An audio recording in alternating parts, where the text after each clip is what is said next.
గాఢాంధకారములో నీ నడచిన వేళలలో గాఢాంధకారములో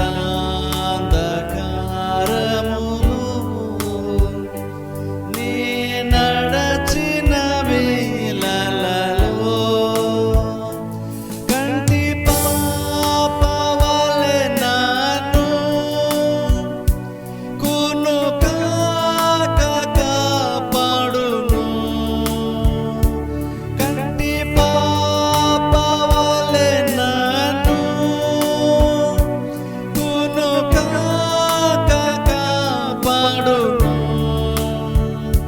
ప్రభువైన యేసునకి జీవితమంతా పాడేదను. ప్రభువైన యేసునకి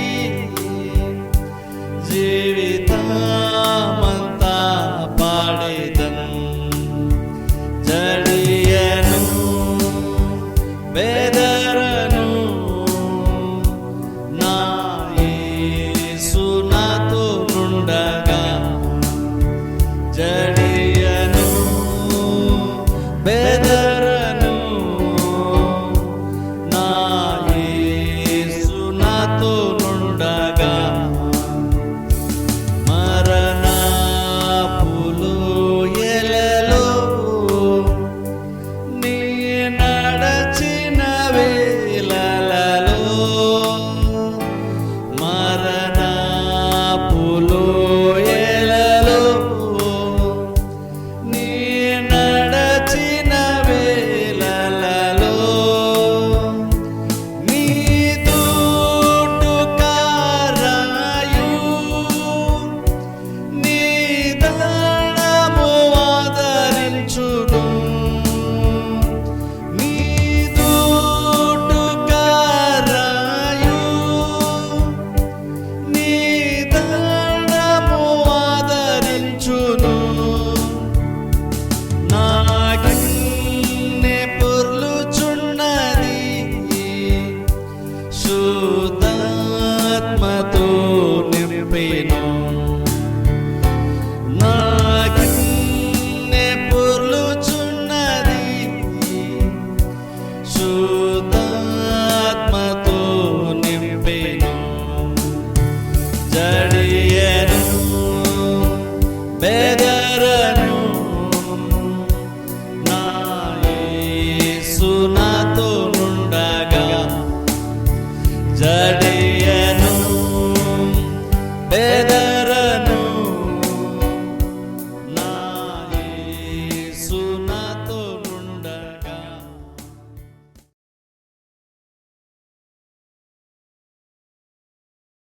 దేవుని యొక్క వాక్యాన్ని చూసుకుందాం. ద్వితీయోపదేశ కాండములో నుండి మొదటి అధ్యాయము 8వ వచనము నేను చదువుతాను, మీరు బైబిల్లో ఫాలో అవ్వండి.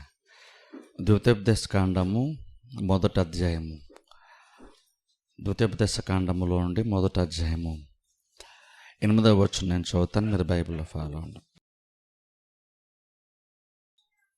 ఇదిగో ఆ దేశమును మీకు అప్పగించితిని, మీరు వెళ్ళి యెహోవా మీ పితరులైన అబ్రహాము, ఇస్సాకు, యాకోబులకును వారి తరువాత వారి సంతానమునకును ఇచ్చేదనని నేను ప్రమాణము చేసిన దేశమును స్వాధీనపరచుకొనుడి.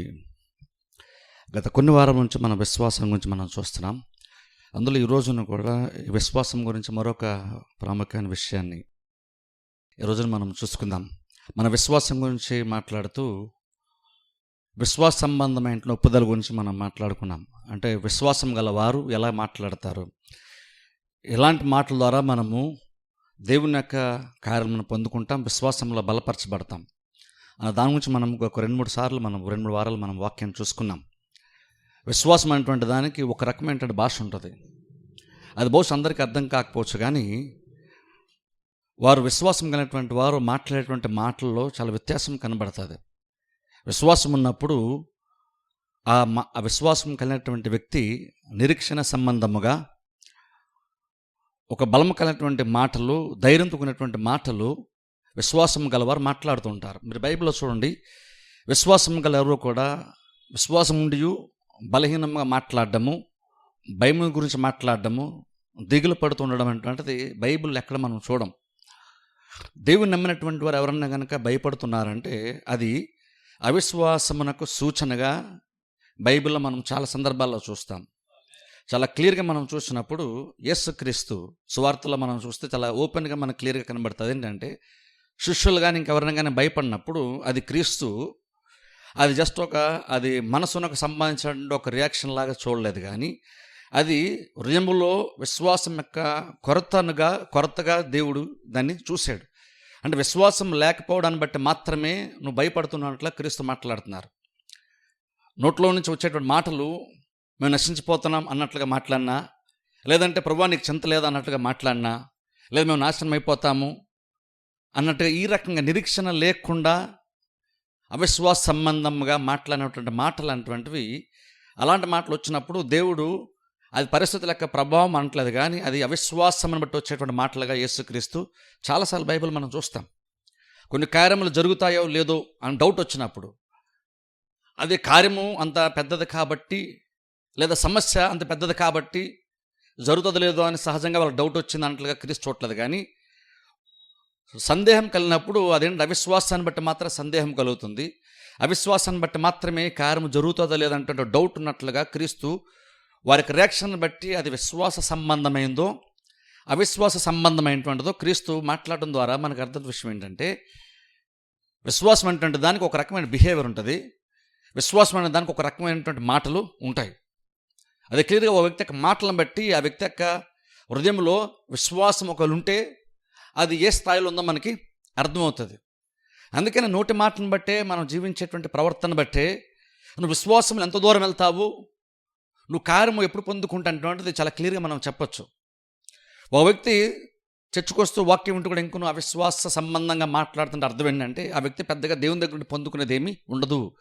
ఎందుకంటే విశ్వాసం అటువంటిది నీ క్రియల ద్వారా, నీ నోటి మాట ద్వారా తెలుస్తుంది.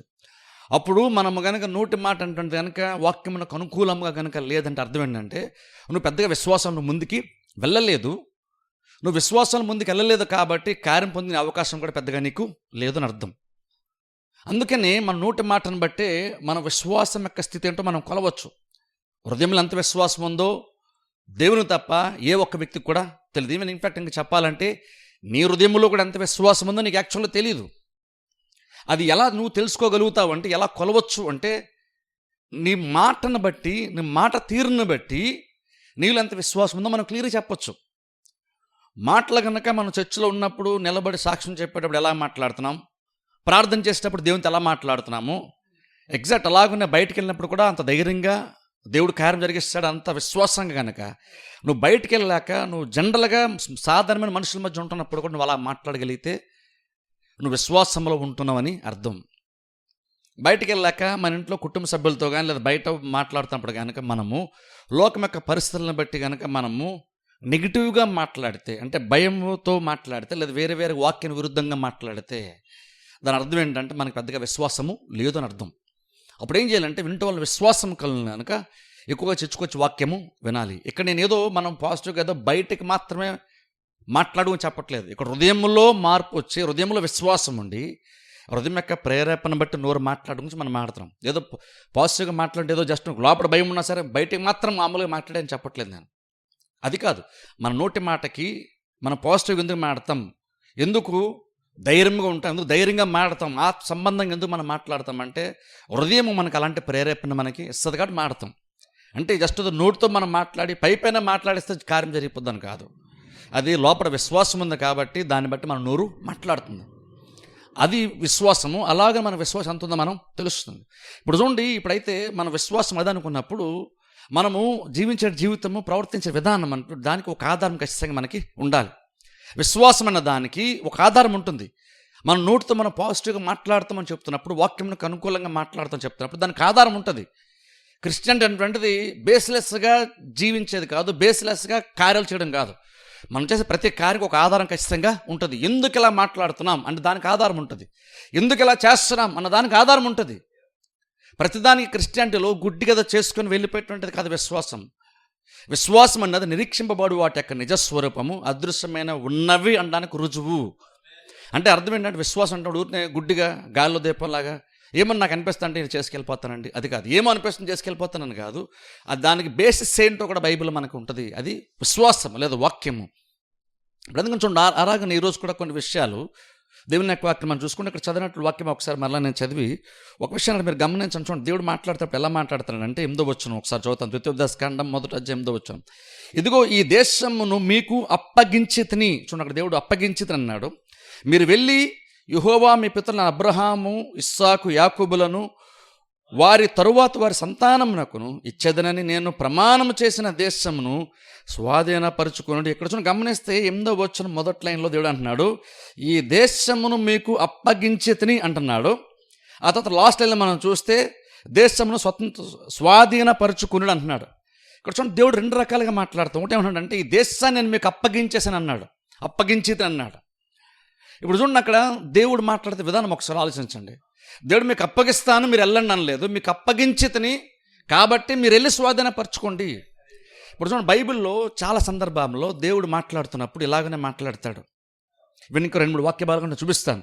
కొన్ని సందర్భాల్లో తప్ప చాలా సందర్భాల్లో దేవుడు యాక్చువల్గా ఏంటంటే కొన్ని కార్యాలను వాగ్దానం చేసినప్పుడు వాగ్దానం చేసిన తర్వాత దేవుడు ఎలా మాట్లాడతాడంటే నేను ఇది చేస్తానంటలుగా మాట్లాడు. దేవుడు వాగ్దానము చేసిన తర్వాత నెక్స్ట్ టైం మరలా వచ్చినప్పుడు నేను చేస్తానంటగా చెప్పడు, నేను చేసేసానంటగా దేవుడు చెప్తాడు. ఇప్పుడు చూడండి, మనం గమనించాలి. దేవుడేమో అన్నాడు నేను మీకు అప్పగించాను అన్నాడు. ఇప్పుడు నార్మల్గా మనం ఎప్పుడు ఆ మాట మాట్లాడితే అది పాస్ట్ టెన్స్లో దేవుడు అక్కడ మాట్లాడాడు. అప్పగించానంటే కార్యము జరిగిన తర్వాత మనుషులంగా మనం ఎలాగైతే మాట్లాడతామో దేవుడు కార్యము జరగక మునిపే అలాగ మాట్లాడుతున్నాడు. దేవుడు ఎప్పుడు అలాగ మాట్లాడతాడంటే ఆయన వాగ్దానం చేసేసిన తర్వాత అలాగ మాట్లాడతాడు. నీ జీవితంలో కార్యం నెరవేరిన తర్వాత దేవుడు అలాగ మాట్లాడు. దేవుడు వాగ్దానం చేసేసిన తర్వాత దేవుడు అలాగనే మాట్లాడతాడు. ఇప్పుడు ఎందుకు దేవుడు అలా ఎందుకు మాట్లాడతాడు అంటే దేవుడు కనుక నోరు తెరిచిన గతంలో కూడా చెప్పాను, విశ్వాసం చెప్తున్నప్పుడే దేవుడు నోరు తెరిచి ఒక మాట చెప్పాడంటే అది ఇంకా దేవునికి సంబంధించినంత వరకు అది ఆయన చేసేసిన దాంతోనే సమానం. ఎందుకు దేవుడు అలాగ లెక్క కడతాడు, ఎందుకు అలా చేసేసినట్టుగానే దేవుడు ప్రవర్తిస్తాడు, అలాగ మాట్లాడతాడు, అలాగ ఆలోచిస్తాడంటే దేవుడు ఒకసారి చెప్పాడంటే దేవుడు ఒకసారి చెప్పిన తర్వాత దేవుడు ఎప్పుడు చేయకుండా ఏది కూడా లేదు.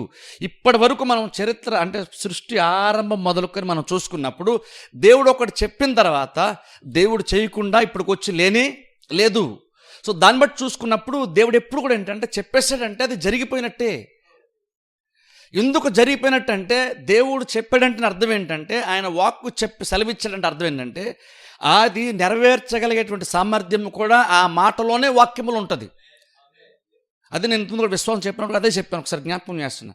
దేవుడు ఒక మాట చూడండి, వర్షమును హిమము ఎలాగైతే ఆకాశం నుండి వస్తుందో అలాగే నా నోట నుండి వచ్చినమును ఉండును, అది నిష్ఫలముగా నా యొద్దకు మరలక నేను పంపిన కార్యమును సఫలము చేయును, సఫలపరచును. అంటే దేవుడు ఒకసారి వాక్యాన్ని ఇచ్చాడంటే అర్థం ఏంటంటే ఆ వాక్యములోని ఏదైతే చేస్తానని చెప్పాడో దాన్ని నెరవేర్చగలిగే శక్తి కూడా ఆ మాటలోనే ఉంటుంది. ఉదాహరణ చూడండి, నేను ఇంతకు కూడా చెప్పాను. చూడండి, ఇప్పుడు చూడండి, ఎక్కడైనా కనుక ఏదైనా బాంబు బ్లాస్ట్ చేయాలంటే ఈరోజు టెక్నాలజీని బట్టి మిజైల్ పంపిస్తారు. మిజైల్ కొన్ని 100 కిలోమీటర్లు, చాలా సందర్భంలో 1000 కిలోమీటర్లు ప్రయాణం చేసి అప్పుడు అక్కడ ఎక్కడైతే ఏ టార్గెట్ అయితే వాళ్ళు ఫిక్స్ చేస్తారో అక్కడికి వెళ్ళేది బ్లాస్ట్ అవుతుంది. ఒకసారి ఆలోచన, ఒక మనిషి ఈ మాత్రం జ్ఞానం కలిగిన మనిషి ఇక్కడ నుండి ఆపరేట్ చేస్తున్నాడు. మనం ఇండియాలో ఇక్కడ కూర్చొని ఎక్కడో వేరే కొన్ని వేల మైళ్ళ దూరం ఉన్నటువంటి దేశం మీదకి మనం బాంబు వేయచ్చు మిసైల్ పంపించి. అదే గుడ్డుగా ఏదో దేశం అది కాదు, ఎగ్జాక్ట్ ఎక్కడ కావాలన్నా ఎగ్జాక్ట్ అక్కడ వేయచ్చు. ఇప్పుడు టెక్నాలజీ ఎంత పెరిగిపోయిందంటే ఎగ్జాక్ట్గా నువ్వే బిల్డింగ్ మీద వేయాలి, ఆ బిల్డింగ్లో ఏ స్పాట్లో పడాలో కూడా ఎగ్జాక్ట్ నువ్వు టార్గెట్ ఫిక్స్ చేస్తే ఎగ్జాక్ట్ ఆ స్పాట్కి వెళ్ళి ఎగ్జాక్ట్ పడుతుంది. అది 100% యాక్యురసీతో వెళ్తుంది. అది అంటే అంత టెక్నాలజీ డెవలప్ అయిపోయింది. అలా పంపించిన ఇక్కడి నుంచి పంపిస్తారు, పంపితే అక్కడికి వెళ్ళిన తర్వాత అక్కడ వినాశనాన్ని చేస్తుంది. ఇప్పుడు చూడండి, మిజైల్కి ఎంత పవర్ ఉంది. ఒకసారి దాన్ని బట్టి ఆలోచించండి. ఒక మిజైల్కి ఎంత శక్తి ఉంటే ఒకసారి ఆలోచించండి, దేవుని యొక్క వాక్యానికి ఎంత శక్తి ఉండాలి. ఎందుకంటే మనుషులు ఈ బాంబులు కానీ ఇవన్నీ మిసైల్స్ తయారు చేసినప్పుడు దేవుడు ఈ భూమిలో ఏవైతే ఉంచాడో ఖనిజాలు వాటితో తయారు చేస్తున్నాం మనం. మనం సొంతగా మనమంటూ కొన్ని పదార్థాలు మనం సొంతగా తయారు చేసుకుంది లేదు. దేవుడు భూమి మీద సృష్టిలో ఏవైతే పొందుపరిచి ఉంచాడో దానిని తీసుకొచ్చి మనము అంత బలమైనటువంటి రీతిలో మనం కొన్ని కార్యాలు జరిగించడానికి దాన్ని యూజ్ చేసుకుంటున్నాం. అప్పుడు ఆలోచించండి, దానికి అంత బలం ఉంటే దానిని తయారు చేసేటువంటి వ్యక్తి యొక్క అనగా దేవుని యొక్క మాటకి ఇంకెంత బలము ఉంటుంది. అయితే బాంబులు అనేటువంటివి నాశనం చేయడానికి, పాడు చేయడానికి అవి మనుషులు మనం యూజ్ చేస్తాం. దేవుడు కూడా మిజల్లాగా తన వాక్యాన్ని బయలు పంపించినప్పుడు అక్కడ అది నాశనం చేయడానికి కాదు, అది బాగు చేయడానికి, కొన్ని కార్యాలు జరిగించడానికి, మేలను జరిగించడానికి దేవుడి నోట్లో ఉండే వాక్యం బయటికి వస్తుంది. ఎప్పుడైనా సరే దేవుడి నోట్లో వాక్యం వచ్చిందంటే దాని అర్థం ఏంటంటే అక్కడ ఒక మేలైనటువంటి, ఘనమైనటువంటి, బలమైనటువంటి ఒక కార్యం అక్కడ దేవుడు జరిగిస్తాడని అర్థం.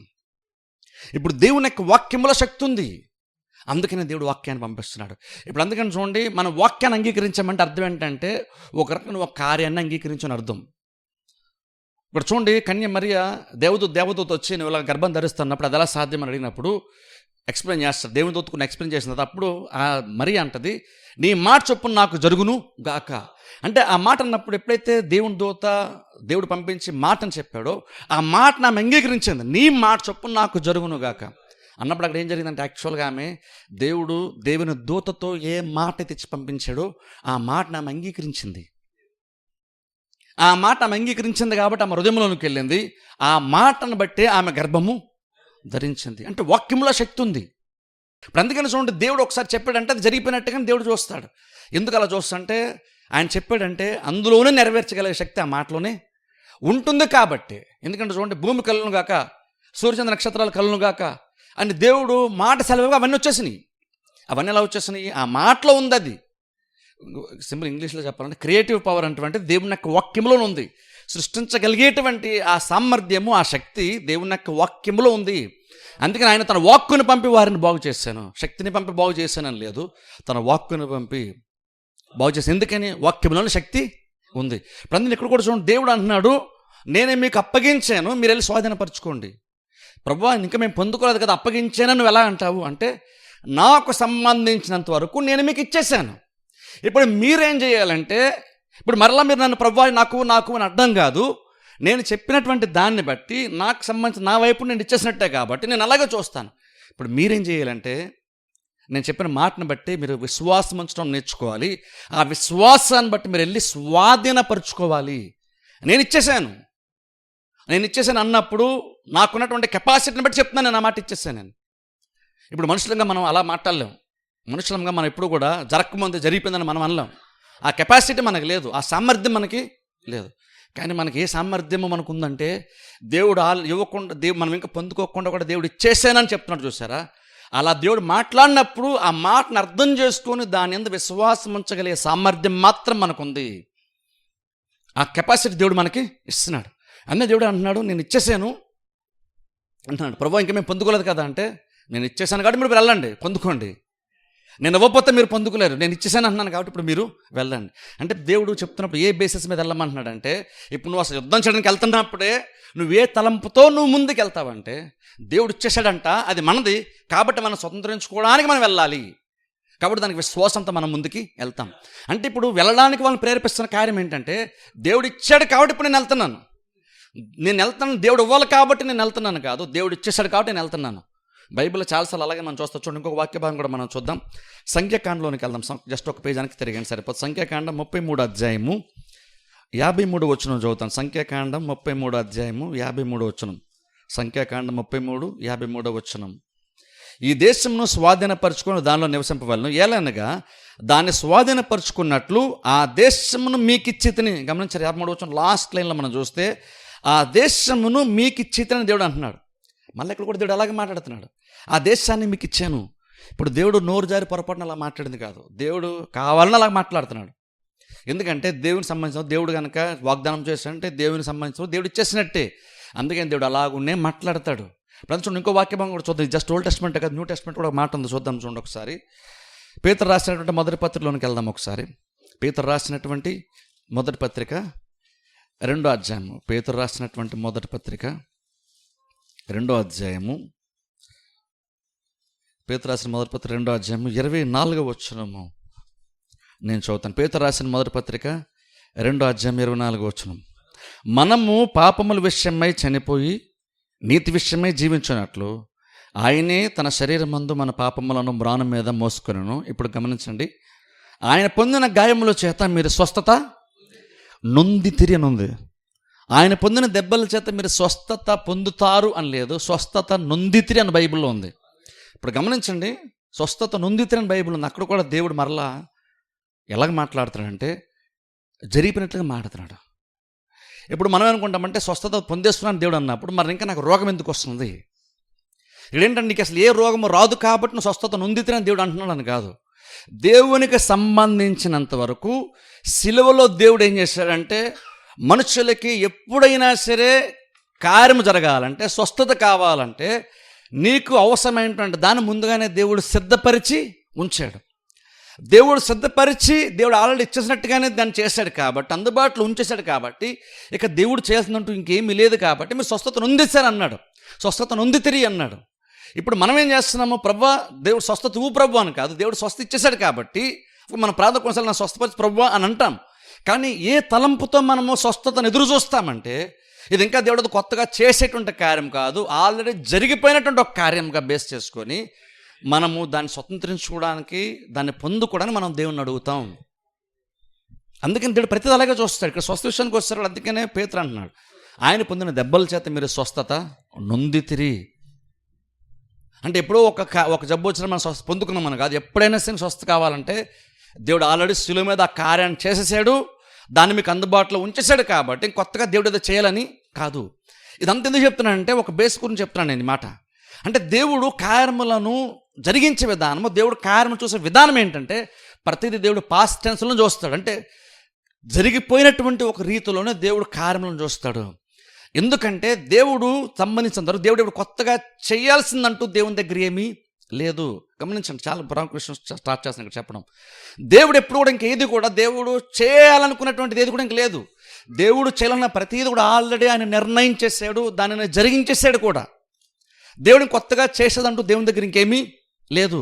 ఆ పాయింట్ బేసిస్ గురించి చూడండి, కొన్ని వాక్యాలు మనం చూద్దాం. ఒకసారి కొరింథీయులకు రాసినటువంటి పత్రికలోకి వెళ్దాం. ఒకసారి 2వ అధ్యాయము, ఇది ఇంతమంది చూసిందా మరొకసారి చూద్దాం. కొరింథీయులకు రాసినటువంటి మొదటి పత్రిక 2వ అధ్యాయము 9వ వచనం నేను చదువుతాను. కొరింథీయులకు రాసిన మొదటి పత్రిక 2వ అధ్యాయం 9వ వచనం. ఇందును గూర్చి దేవుడు తన్ను ప్రేమించే వారి కొరకు ఏవి సిద్ధపరిచానో అవి కంటికి కనబడలేదు, చెవికి వినబడలేదు, మనుష్య హృదయమునకు గోచరము కాలేదు అని వ్రాయబడినది. మనకైతే దేవుడు వాటిని తన ఆత్మ వలన బయలుపరచుచున్నాడు. 12వ వచనం చూసుకుంటే, దేవుని వలన మనకు దయచేయబడిన వాటిని తెలుసుకుంటకై మనము లౌకిక ఆత్మను కాక దేవుని యొద్ద నుండి వచ్చు ఆత్మను పొంది ఉన్నాం. చూడండి, గమనించిన 2 విషయాలు చెప్తున్నాడు. చూడండి, 9వ వచనంలో మనం చూస్తే దేవుడు తను ప్రేమించే వారికి ఏవి సిద్ధపరిచానో అని చూస్తున్నాం. అలాగే 12వ వచనం ఫస్ట్ లైన్లో మనం చూస్తే దేవుని వలన మనకు దయచేయబడిన వాటిని అంటున్నాడు. చూడండి, ఇక్కడ అంటే అర్థం ఏంటంటే దేవుడు ఆల్రెడీ మనకు కొన్ని సిద్ధపరిచేసాడంట. గమనించిన, ఇక్కడ దేవుడు సిద్ధపరుస్తాడు అని చెప్పట్లేదు పౌలు. ఇక్కడ దేవుడు ఆల్రెడీ సిద్ధపరిచేసాడు అంటున్నాడు. అంటే నీ జీవితమును, నువ్వు జీవితంలో ఎంతకాలం బతుకుతావో, నువ్వు బతికినంత కాలము నీ జీవితంలో ఆయా సందర్భాల్లో అవసరమైనటువంటి ప్రతీది కూడా, అవసరముగా వచ్చేటువంటి ప్రతి దాన్ని కూడా దేవుడు ముందుగానే సిద్ధపరిచాడంట. పౌలు చెప్తున్నాడు ఇక్కడ దేవుడు సిద్ధపరిచాడు. కాకపోతే ప్రాబ్లం ఏంటంటే అవి నార్మల్గా అయితే దేవుడు సిద్ధపరిచాడు, కానీ నీ కంటికి అది కనబడదు, నీ చెవికి వినబడదు, నీ హృదయానికి అది గోచరము కాదు. నార్మల్ అయితే నీకు అది కనిపించదు. కానీ ఇప్పుడు పౌలు ఏం చెప్తున్నాడంటే, కానీ దేవుడైతే తన ఆత్మ ద్వారా వాటిని మనకి బయలుపరుస్తున్నాడు. ఏం బయలుపరుస్తున్నాడు? దేవుడు ఏవైతే ముందుగా సిద్ధపరిచాడో అవి నార్మల్ నీకు కనబడదు కాబట్టి దేవుడు వాక్యం ద్వారా నీకు చూపిస్తాడు. నీకు నార్మల్గా అది వినబడదు కాబట్టి వాక్యం ద్వారా వినిపింపజేస్తాడు. నువ్వు నార్మల్గా గ్రహించలేవు కాబట్టి వాక్యం ద్వారా గ్రహించే శక్తిని దేవుడు మనకి ఇస్తున్నాడు. ఇప్పుడు అంటే దేవుడు ప్రసంగం ఇప్పుడు ఎందుకు వస్తుంది? దేవుడు అది చేస్తాడు, దేవుడు ఇది చేస్తాడని చెప్పడం కదా ప్రసంగం. బేసిక్గా ప్రసంగం ఉంటే లక్షణం ఏంటంటే, ఏ బేసిస్ మీద ప్రసంగం చేస్తామంటే దేవుడు చేయబోయేటువంటి కార్యాలను బట్టి ప్రసంగం కాదు ఇప్పుడు మనం చేసేది. ఆల్రెడీ దేవుడు చేసేసాడు అనేది పౌలు చెప్తున్నాడు, సిద్ధపరచని చెప్తున్నాడు. వాటిని గూర్చి బయలుపరచడానికే ప్రసంగం. ఇప్పుడు అందుకనే ప్రసంగం మనకు చాలా ఇంపార్టెంట్. ఎందుకో తెలుసా? ఎందుకంటే దేవుడు కొన్ని మనకు సిద్ధపరిచేసాడు. దేవుడు కొన్ని సిద్ధపరిచాడు అంట. ప్రాబ్లం ఏంటంటే మనం మన అవసరాల గురించి మనం బయటికి వెళ్ళి ఫైట్ చేద్దాం అనుకుంటాం. బయటికి వెళ్ళి సంపాదించుకుందాం అనుకుంటున్నాం. కానీ దేవుడు అంటున్నాడు, నేను ఆల్రెడీ నీ కోసం రెడీ చేశాను అంటున్నాడు. కానీ ప్రాబ్లం ఏంటంటే మనకి ఇప్పుడు అందుకే చూడండి, అందుకని ప్రసంగం అంత ఇంపార్టెంట్ అంటున్నాను. నువ్వు చర్చకు వస్తేనే కదా నీకు విషయాలు అర్థమవుతాయి. నీకు అవసరమైన స్వస్థత, నీకు అవసరమైన ఫైనాన్షియల్ రిసోర్సెస్ అన్నిటినీ కూడా, నీకు అవసరమైన హెల్త్ ఇష్యూస్ అన్నీ కూడా, ఇంకా ఏ అవసరమో వాటన్నిటి కూడా దేవుడు రెడీ చేసి ఉంచాడంట. కాదు మనకేంటంటే, అందుకని చర్చకు వస్తే నీకు విషయం తెలుస్తుంది. అంత ప్రాబ్లం అంటే మనం అనుకుంటున్నాం, చర్చికి వెళ్తే నాకు లోటు తీరుతుంది ఏంటి, నేను బయటికి వెళ్ళాలి, నేను పని చేయాలి, నేను సంపాదించుకోవాలి, నేను కష్టపడాలనుకుంటున్నాం మనం. కానీ దేవుడు అంటున్నాడు, నువ్వెందుకు కష్టపడ్డావు, నేను ఆల్రెడీ రెడీ చేసి ఉంచాను కదా. అది నీదని చెప్తున్నప్పుడు నువ్వు స్వతంత్రించుకోవడానికి నువ్వేం చేయాలో నీ కొరకు నేను రెడీ చేశాను. నువ్వు చర్చకొస్తే నీకు కనబడుతుంది, చర్చకొస్తే నీకు వినబడుతుంది, చర్చకొస్తే నీకు అర్థమవుతుంది. నువ్వు మనసు పెట్టి వాక్యం వింటే నీకు విషయాలు తెలుస్తాయి. అప్పుడు నువ్వు బయటికి వెళ్ళి నేను ఆల్రెడీ సిద్ధపరిచినటువంటి ఒక అవగాహన నీకు ఆల్రెడీ వస్తుంది. నీకు ఆల్రెడీ ముందుగా నేను చూపించాను కాబట్టి ఇప్పుడు నువ్వు బయటికి వెళ్ళి నువ్వు పొందుకోవడం ఈజీ అవుతుంది నీకు. దేవుడు ఎందుకు కానాను దేశాన్ని ఇచ్చున్నానని చెప్తున్నాడు తెలుసా? మీకు ఇచ్చితున్న మాట ఎందుకన్నాడు తెలుసా? అంటే రకంగా అది యాక్చువల్గా అయితే ఇక మీదే, డౌటే అందులో లేదు, మీదే. ఎప్పుడైతే అది నాదని దేవుడు ఆల్రెడీ చెప్పేశాడో, ఇప్పుడు నేను వెళ్ళడం నాకు ఈజీ, ఇప్పుడు నేను విశ్వాసం ఉంచడం నాకు సులువు, ఇప్పుడు నేను ప్రార్థన చేయడం నాకు ఈజీ. ఎందుకంటే ఇప్పుడు నేను దేవుణ్ణి, ప్రభు నాకు ఇది ఇస్తావా అని దేవుణ్ణి కాళ్ళు పట్టుకోనో లేదా ఇంకేదో రకంగా నేను బలవంతంగా దేవుణ్ణి ఒప్పించే ప్రయత్నం చేయట్లేదు. ఎందుకంటే ఇప్పుడు దేవుడు ఆల్రెడీ ఇది నీదని చెప్పేశాడు కాబట్టి నాకు ప్రార్థన చేయడం ఈజీ. ఇది నీదని దేవుడు చెప్పేశాడు కాబట్టి నేను విశ్వాసం ఉంచడం నాకు ఈజీ. అది ప్రాబ్లం అంటే చాలామంది ఏంటంటే ప్రార్థన కూడా అలా చూడరు. ప్రార్థన మనం ఎందుకు చేస్తాం, ప్రార్థన ఎందుకు దేవుని అడుగుతాం, స్వస్థత కావచ్చు ఇంకేదైనా ఎందుకు అడుగుతామంటే దేవుడు సిద్ధపరిచాడు కాబట్టి అడుగుతున్నాం. అంటే నువ్వు ఇప్పుడు ఎందుకు అసలు వెళ్తున్నావు అంటే నీకు ప్రాబ్లం ఉంది కాబట్టి వెళ్తున్నావు అని కాదు, నీ ప్రాబ్లం సొల్యూషన్ దేవుడు ఉంచాడు కాబట్టి నువ్వు వెళ్తున్నావు. ఆల్రెడీ ఇది నీదనే తెలిసిన తర్వాత నువ్వు వెళ్తున్నప్పుడు ఎంత ఈజీగా ఉంటుంది తెలుసా? ఎంత లైట్ అంటే ఎంత ఎంత అంటే తేలికైన హృదయంతో మనం వెళ్తాం తెలుసా? భారం లేనటువంటి హృదయంతో మనం వెళ్తాం తెలుసా? అదే వెళ్ళాలి, వెళ్ళిన తర్వాతే నాకు తెలుస్తుంది అనుకుంటే చాలా భారం, చాలా ప్రెషర్ ఉంటుంది మనకి. కానీ అదే కనుక నిజంగా దేవుడు ఆల్రెడీ రెడీగా ఉంచేసాడంట, జస్ట్ మనం వెళ్ళడం స్వతంత్రించుకోవడం అన్నప్పుడు ఇప్పుడు ఎంతమంది కణానీళ్ళు లాంటి లడ్డు వచ్చినా, ఇంకా ఎంతమంది శత్రువులు లడ్డు వచ్చినా సరే నువ్వు ఫైట్ చేయడం నీకు ఈజీ. ఎందుకో తెలుసా? ఆల్రెడీ నీదని నీకు అర్థమైంది కాబట్టి. అందుకని దేవుడు అలాగ మాట్లాడుతున్నాడు తన ప్రజలతో మాట్లాడుతున్నప్పుడు. మీకు ఇచ్చున్న మాట ఎందుకు చెప్తున్నాడు అంటే ఇది మాత్రం గ్యారంటీగా జరుగుతుంది. మీరు గొలియాత్ లాంటి వాళ్ళని చూసి, లేదంటే ఫిలిస్తీన్ లాంటి వాళ్ళని చూసి, పెద్ద పెద్ద వాళ్ళని చూసి, ఆజానుభావాలను చూసి నువ్వు భయపడాల్సిన పని లేదు. ఎందుకంటే ఇది నేను ఇచ్చేసాను. నువ్వు వెళ్ళి ఫైట్ చేయి, నువ్వు సంపాదించుకోవడానికి నువ్వు ఫైట్ చేయాలని కాదు ఇక్కడ. నేను ఆల్రెడీ నీకు ఇచ్చేసాను, జస్ట్ నువ్వు స్వతంత్రించుకోవాలి కాబట్టి నువ్వు ఫైట్ చేస్తావు. అప్పుడు అర్థం ఏంటంటే అప్పుడు నువ్వు విశ్వాసం ఉంచడం నీకు ఈజీ, అప్పుడు నువ్వు యుద్ధంలో పోరాడడం నీకు ఈజీ. శత్రువు ఎంత పెద్దడైనా కావచ్చు, వచ్చే ఆటంకాలు ఎంత పెద్దవైనా సరే కావచ్చు, స్వతంత్రించుకోవడం గ్యారంటీ. అందుకని చూడండి, 12 మంది వేగి చూడడానికి వెళ్ళినప్పుడు 10 మంది ఏమేమంటున్నారంటే దేవుడు చెప్పాడు, మన ఇల్లు ద్రాక్ష పళ్ళు తెచ్చుకున్నాం, తిన్నాం, అవన్నీ చూసాం, దేవుడు చెప్పినట్లుగానే కానాను దేశం బ్రహ్మాండంగా ఉంది. కాకపోతే ప్రాబ్లం ఏంటంటే అక్కడ ఉన్నటువంటి వాళ్ళు చూసారా, వాళ్ళు ఆజానుబాహులు, వాళ్ళ దృష్టిలో మనం మిడతల్లాగా ఉన్నాం, మనం పొందుకోలేం. ఎందుకు పొందుకోలేమో తెలుసా? ఎందుకంటే అక్కడ ఉన్నటువంటి వాళ్ళు ఉన్నత దేహులు, మనం పొందుకోలేం. అంటే వాళ్ళ ఉద్దేశం 10 మంది యొక్క ఉద్దేశం ఏంటంటే దేవుడు చెప్పాడు కరెక్టే, బాగానే ఉంది వినడానికి, కానీ మనకు అది జరగదు. ఎందుకు జరగదో తెలుసా? అక్కడ ఉన్నటువంటి వాళ్ళు చాలా పెద్దోళ్ళు, చాలా ఉన్నత దేహులు, వాళ్ళని బట్టి చూసుకుంటే దేవుడు చెప్పాడు కానీ అది జరగదు. ఆ 10 మంది చెప్పారు, 10 మంది చెప్పిందే లక్షల మంది అన్నారు. కానీ 2 వ్యక్తులు అంటున్నారు మీరు చెప్పింది కరెక్టే, అక్కడ ఉన్నటువంటి వాళ్ళు ఉన్నత దేహులే, కరెక్టే, కాదంటలేదు. కానీ దేవుడు మన యందు ఆనందిస్తే మనం పొందుకుంటాం. దేవుని గురించి వాళ్ళు అక్కడ కష్టాల్లో ప్రెషర్లు ఉన్నప్పుడు, ఒత్తిడి ఉన్నప్పుడు, అక్కడ ఆర్గ్యుమెంట్స్ జరుగుతున్నప్పుడు ఆ ఆర్గ్యుమెంట్స్లో దేవుని తీసుకొస్తున్నారు 2 వ్యక్తులు. ఇంట్లో ఎప్పుడన్నా ఆర్గ్యుమెంట్ జరిగినప్పుడు దేవుని గురించి తీసుకొచ్చారా? ఎంతసేపు మనల్ని అన్నారని మనం ఫైట్ చేస్తాం, కానీ లేదు దేవుడు ఉన్నాడు కాబట్టి మన ప్రాబ్లం జయిస్తామని ఎప్పుడైనా మనం ఆలోచించాం. అలాగా మనం చర్చిలో మాత్రం దేవుడి గురించి మాట్లాడతాం, బయటకు వెళ్ళి దేవుని గురించి పెద్దగా మనం మాట్లాడడం.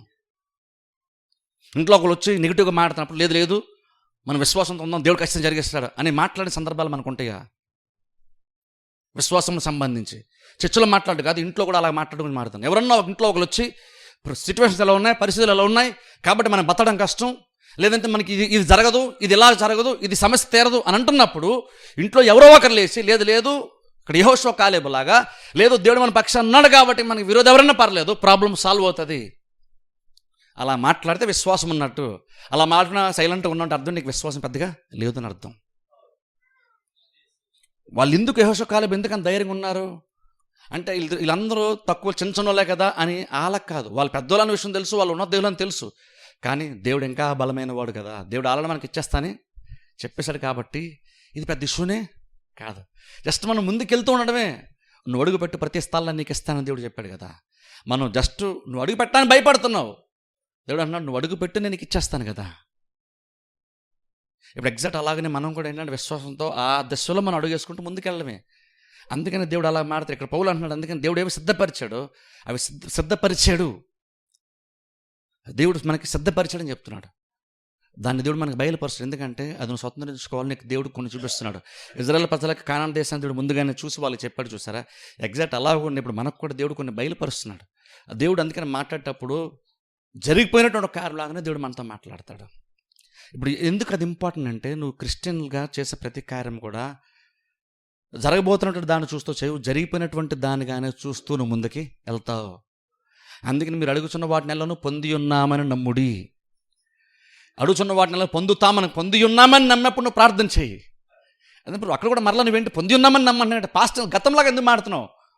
పొంది ఉన్నామని నువ్వు నమ్మి ప్రార్థించి అప్పుడు నువ్వు పొందుకుంటావు. ఇక్కడేమో నువ్వు పొందుకున్నావు అనేసుకో, అప్పుడు పొందుకుంటావు. పొందేసుకున్నా ఎందుకు అనుకోవాలి అంటే దేవుడు చెప్పాడు కాబట్టి పొందేసుకున్నాం అనుకోవాలి. కానీ నువ్వు పొందుకోవాలి కాబట్టి నువ్వు ప్రార్థన చేస్తున్నావు. దేవుడు మాట ఇప్పుడు అలాగే ఉంటుంది. అంటే మాట కాదు, ఏదో దేవుడు ఏదో కన్ఫ్యూజ్ చేస్తూ మాట్లాడిన మాట కాదు, లేదా బైబిల్ ఏదో మనకు అర్థం కావట్లేదు భాష ఉంటుందండి అని కాదు. దేవుని యొక్క మాట్లాడే విధానం విశ్వాస సంబంధంగా దేవుడు మాట్లాడతాడు. దేవుడు ఏం చెప్తాడు, ముందు ఇది నేను చేసేసాను నమ్మేసప్పుడు నువ్వు అడుగు. అలా అది కానీ నిజంగా నమ్మి ప్రార్థన చేస్తే నీకు ప్రార్థన ఎప్పుడు కూడా భారం అని నీకు అనిపించదు. దేవుడు నిజంగా చేసేసాడు, దేవుడు స్వస్థత రెడీగా ఉంచాడు, మన విశ్వాసం ఉంచడం అర్థమైనప్పుడు నీకు నమ్మటం చాలా ఈజీ అయిపోద్ది. తెలుసా, నమ్మటం చాలా ఈజీ అయిపోద్ది. అందుకని దేవుడు అలాగనే వాళ్ళతో మాట్లాడాడు. ఇది నేను చేసినట్లుగానే దేవుడు మనతో మాట్లాడుతూ వస్తున్నాడు. ఇప్పుడు అందుకని చూడండి, మనం చేసే ప్రతి కార్యం కూడా ఆ బేసిస్ మీదనే మనం ముందుకెళ్తాం విశ్వాసంలో. దేవుడు ఏదో గతంలో చేస్తాడేమో భవిష్యత్తును చూసుకుంటూ వెళ్ళాం, గతంలో దేవుడు చేస్తాడంటే అనుకుంటూనే మనం ముందుకి వెళ్తాం. ఎగ్జాంపుల్ మీరు బైబిల్ మీరు చూడండి, ఇజ్రాయెల్ ప్రజలకు దేవుడు వాగ్దానం చేస్తాడు. చూడండి, ప్రతిసారి ఆ వాగ్దానం జ్ఞాపకం చేస్తాడు. నిబంధన చేశాడు, నిబంధన తరచుగా జ్ఞాపకం చేస్తాడు. అబ్రహాంతో నిబంధన చేసిన తర్వాత అబ్రహాం చచ్చిపోయాక ఆ నిబంధన సమాప్తం అయిపోయిందని మాట్లాడలేదు. ఇస్సాకు దగ్గరకు వచ్చినప్పుడు నీ తండ్రిని అబ్రహాం నేను వాగ్దానం చేశాను చూసావా, అబ్రహామును బట్టి అని దేవుడు ఇస్సాకుతో మాట్లాడతాడు. అలాగే మళ్ళీ యాకోబు దగ్గరకు వచ్చినప్పుడు నేను అబ్రహాం ఇస్సాకు యాకోబుల దేవుడు అని చెప్తున్నాడు దేవుడు. యాకోబు దగ్గరకు వచ్చినప్పుడు అబ్రహాం ఇస్సాకు యాకోబుల దేవుడు నేను. ఇలా చూడండి, ఇలా దేవుడు మాట్లాడుతున్నప్పుడు ఎందుకు అలా మాట్లాడానంటే, నా అప్పుడు నిబంధన చేసిన చూసారే, నేను దాన్ని ఇప్పుడు నెరవేర్చాను, నేను మీ దగ్గరికి వచ్చాను.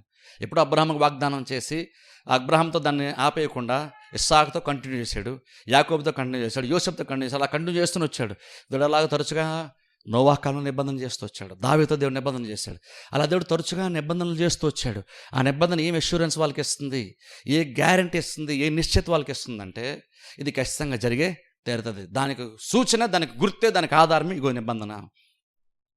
అలా నిబంధనలు చేసుకుంటూ వచ్చి టైం వచ్చాడు. యేసు భూమి మీదకి వచ్చిన తర్వాత, శరీర సంబంధంగా వచ్చిన తర్వాత సిలువ ద్వారా దేవుడు ఒక శ్రేష్టమైన ఒక నిబంధన దేవుడు చేశాడు. ఇప్పుడు హెబ్రీ పత్రిక మీరు వెళ్ళి చదివితే, టైం మీద చూపించలేదు, హెబ్రీ పత్రిక చదివితే అక్కడ పౌలు ఈ నూతన నిబంధన గురించి మాట్లాడుతూ అంటాడు. ఇది పాత నిబంధనలో దేవుడు ఏ నిబంధనలు చేసుకున్నాడు, వాటి అన్నిటికంటే ఇది శ్రేష్టమైన నిబంధన అంటాడు. ఎందుకు శ్రేష్టమైతే మరిన్ని వాగ్దానములతో కూడింది కాబట్టి అన్నాడు. గమనించండి, ఆ నిబంధనలు ఏముంటుందో తెలుసా, వాగ్దానం ఉంటుంది. అంటే నేను ఇది చేస్తాను దాని గ్యారంటీ నిబంధన. ఇప్పుడు అలాగే దేవుడు కూడా ఒక నిబంధన ప్రపంచమంతటితో నిబంధన చేశాడంట. ఈ నిబంధన మరీ శ్రేష్టమైనటువంటిదంట. ఈ రెండవ నిబంధన ఏదైతే దేవుడు చేశాడో సిలువ ద్వారా, ఈ నిబంధన మరీ శ్రేష్టమైంది. ఎందుకు శ్రేష్టమైంది? యేసుక్రీస్తు చనిపోయాడు కాబట్టి శ్రేష్టమైందా అంటే కాదు. పౌలు అన్నాడు ఎక్కువ వాగ్దానాలు ఇంకెందులో ఉన్నాయంట. అంటే దేవుడు అబ్రహాంతో చేసిన దానికంటే, ఇస్సాకు యాకోబులతో చేసిన దానికంటే, మోషతో చేసిన దానికంటే, దావీదుతో చేసిన దానికంటే, నోవాహుతో చేసిన దానికంటే ఇంకా ఎక్కువ వాగ్దానాలు ఇందులో పొందుపరిచి దేవుడు నిబంధన చేశాడంట మనతో సిలువ ద్వారా. ఇది ఎందుకు శ్రేష్టమైన నిబంధన, నూతన నిబంధన అంటే ఇది పవిత్రమైన రక్తం చిందించబడింది అన్న ఆ కారణం బట్టి కాదు. అది కరెక్టే, ఆ పవిత్రమైన రక్తం చిందించబడిన నిబంధన జరిగింది, నేను దాన్ని కాదనట్లేదు. కానీ ఎందుకు ఇది ఇంకా బెస్ట్ అయ్యింది, ఎందుకు ఇది ఇంకా బెటర్ అయ్యింది అంటే పౌలు అంటున్నాడు ఇందులో ఎక్కువ వాగ్దానాలు ఉన్నాయి. ఇందులో ఎక్కువ వాగ్దానాలు ఉన్నాయి. అంటే అబ్రహాముతో దేవుడు చేసుకున్నప్పుడు ఉన్న నిబంధన కంటే ఇది ఇంకా బెటర్ అంట. ఇజ్రాయెల్ ప్రజలు దేవుడు చేసుకున్న నిబంధన కంటే ఇది ఇంకా బెటర్ అంట. అప్పుడు దాన్ని బట్టి మనం ఎలాగ ఆలోచించాలో ఒకసారి ఆలోచించండి. అప్పుడు ఎంత ధైర్యం మనకు ఆ మాటలు రావాలి, ఎంత విశ్వాసం, ఎంత నిరీక్షణ మనకు అది ఏర్పడాలి. ఎందుకంటే దేవుడు ఆల్రెడీ నిబంధన చేశాడు. ఇప్పుడు అంటున్నాడు దేవుడు, నీకు స్వస్థత కావాలంటే ఒకసారి ముందుకు కదా వెళ్ళాల్సింది, వెనక్కి వెళ్ళి నేనేం చేశాను సిలువలో చూడు. ఆయన పొందిన దెబ్బల చేత మీకు స్వస్థత. నీకు స్వస్థత కావాలంటే ముందు కదా వెనక్కి వెళ్ళి చూడు. గతంలో జరిగిపోయినటువంటి కార్యం ఒకటి ఉందో చూసావా, దాన్ని బేస్ చేసుకొని ఇప్పుడు నువ్వు క్లెయిమ్ చేయంటున్నాడు. అంతే సింపుల్ చెప్పాలంటే. నువ్వు దాన్ని స్వతంత్రించుకో. అలా క్రిస్టియన్ లైఫ్లో ప్రతిదీ ఎలా వెళ్తుందంటే, దేవుడు ఏదో జరిగిస్తాడులే అనుకొని ఊహించుకొని ముందుకెళ్ళి అప్పుడు జరిగిస్తాను. దేవుడు జరిగించాడు కాబట్టి ఇప్పుడు మనం కొన్ని కార్యాలని చేస్తున్నాం. అందుకనే చూడండి, లోకంలో ఉండే భక్తి జీవితాలకి మన భక్తి జీవితాలకి ఒక డిఫరెన్స్ ఏంటంటే, వాళ్ళు దేవుని ఇంప్రెస్ చేయడానికి కొన్ని కార్యాలు, కన్విన్స్ చేయడానికి కొన్ని కార్యాలు చేస్తారు. మనం అలా కాదు. దేవుడు ఆల్రెడీ కొన్ని కార్యాలు చేసేసాడు, అందుకని మనం ఇప్పుడు ఈ కార్యాలని చేస్తాం. మనం చేసిన తర్వాత ఆయన చేస్తాడని కాదు, ఆయన కొన్ని కార్యాలు చేసాడు, మనము తిరిగి స్పందిస్తూ కొన్ని కార్యాలు చేస్తున్నాం. మన క్రిస్టియన్ లైఫ్లో చేసే ప్రతిదీ కూడా జస్ట్ స్పందిస్తూనే చేస్తున్నావు, కానీ నువ్వు స్టార్ట్ చేసిందంటూ ఏమీ లేదు. నువ్వు మొదట ఆయన్ని ప్రేమించలేదు, ఆయన నిన్ను ప్రేమించాడు అన్న విషయానికి అర్థం కాదు. నువ్వు తిరిగి ఆయన్ని ప్రేమించావు. నువ్వు స్టార్ట్ చేయలేదు, నువ్వు దేవుని వెతకలేదు, ఆయన వెతుక్కుంటూ నీ దగ్గరికి వచ్చాడు, అప్పుడు నువ్వు వెళ్ళావు. ఎగ్జాంపుల్ చూడండి, తప్పైన కుమారుడు చాలా పాడు చేసుకుని వచ్చేసాడు. కానీ నేను తండ్రి దగ్గరికి వెళ్తాను, వెళ్ళి సారీ చెప్తాను, పనుల్లో ఒకటిగా నన్ను పెట్టుకో అంటాను అనుకుంటూ వెళ్తున్నాడు. ఇంటికి కూడా వెళ్ళలేదు, వెంటనే గబగబా తండ్రి ఆల్రెడీ ఎదుర్కొంటూ వచ్చేసాడు. ఇన్ని కుమారుడు తండ్రిని చూడక మునిపే తండ్రి కుమారుని చూశాడు. వెంటనే బహుశా నిజంగా కనుక తండ్రి ముందు చూడకుండా కుమారుడే చూసున్నాడు, బహుశా మళ్ళీ వెనక్కి వెళ్ళిపోయాడేమో. తండ్రి బహుశా ఎలా రెస్పాండ్ అవుతాడని తెలియక, అర్థం కాక, తండ్రి ఎంతగా ఆశ ఎదురు చూస్తున్నాడో, ప్రతిరోజు ఎంతగా ఎక్స్పెక్ట్ చేస్తున్నాడు, ఆయన వస్తాడు, మీరు జన వస్తాడేమో, నా కుమారుడు ఎదురు చూస్తున్నాడు. కుమారుడికి అర్థం కాదు కాబట్టి, తండ్రి చూడకముందే కుమారుడు చూస్తుంటే బహుశా మరలా మొహం చిన్నబుచ్చుకోలేదంటే గిల్టీ ఫీలింగ్తో బహుశా మళ్ళీ వెనక్కి వెళ్ళిపోయాడేమో. కానీ కుమారుడు తండ్రిని చూడకముందే తండ్రే కుమారుని చూసేసాడు కాబట్టి గబగబా పరిగెట్టుకుంటూ రోడ్డు మీదకి వచ్చేసాడు తండ్రి. మొట్టమొదటి అడిగేసింది ఎవరు? మొదట చూసింది ఎవరు? కుమారుడు తండ్రిని చూడలేదు. అనుకున్నాడు అంతే, నేను చూస్తాను, తండ్రి దగ్గరికి వెళ్తాను, సారీ చెప్తాను, పనుల్లో ఒకటిగా పెట్టుకుంటాను అన్నాడు. కానీ ఈయన ఆలోచనలు వేరు, తండ్రికి ఆలోచనలు వేరు. సరే నువ్వు చచ్చిపోయి మళ్ళీ బ్రతికావు కాబట్టి ద్వారా ఉంగరం తొడిగి చక్కగా ఆయనకి మంచిగా ఆయన వస్త్రాలు ధరింపజేసి, చెప్పులు ఇచ్చి, ఉంగరం పెట్టి, నా కుమారుడు చనిపోయి మరలా బ్రతికాడు, విందు ఏర్పరిచిన. ఎంత సంతోషం చూడండి. కానీ తండ్రి అంత సంతోషిస్తాడు, నీ కుమారుడికి అర్థమైందా? అర్థం కాలేదు. అంటే ఇక్కడ యాక్చువల్గా స్టార్ట్ చేసింది ఎవరు? కుమారుడు కాదు స్టార్ట్ చేసింది, తండ్రి స్టార్ట్ చేశాడు. కాదు, అది తండ్రి స్టార్ట్ చేసిన విషయం ఎప్పుడు తెలిసింది కుమారుడికి?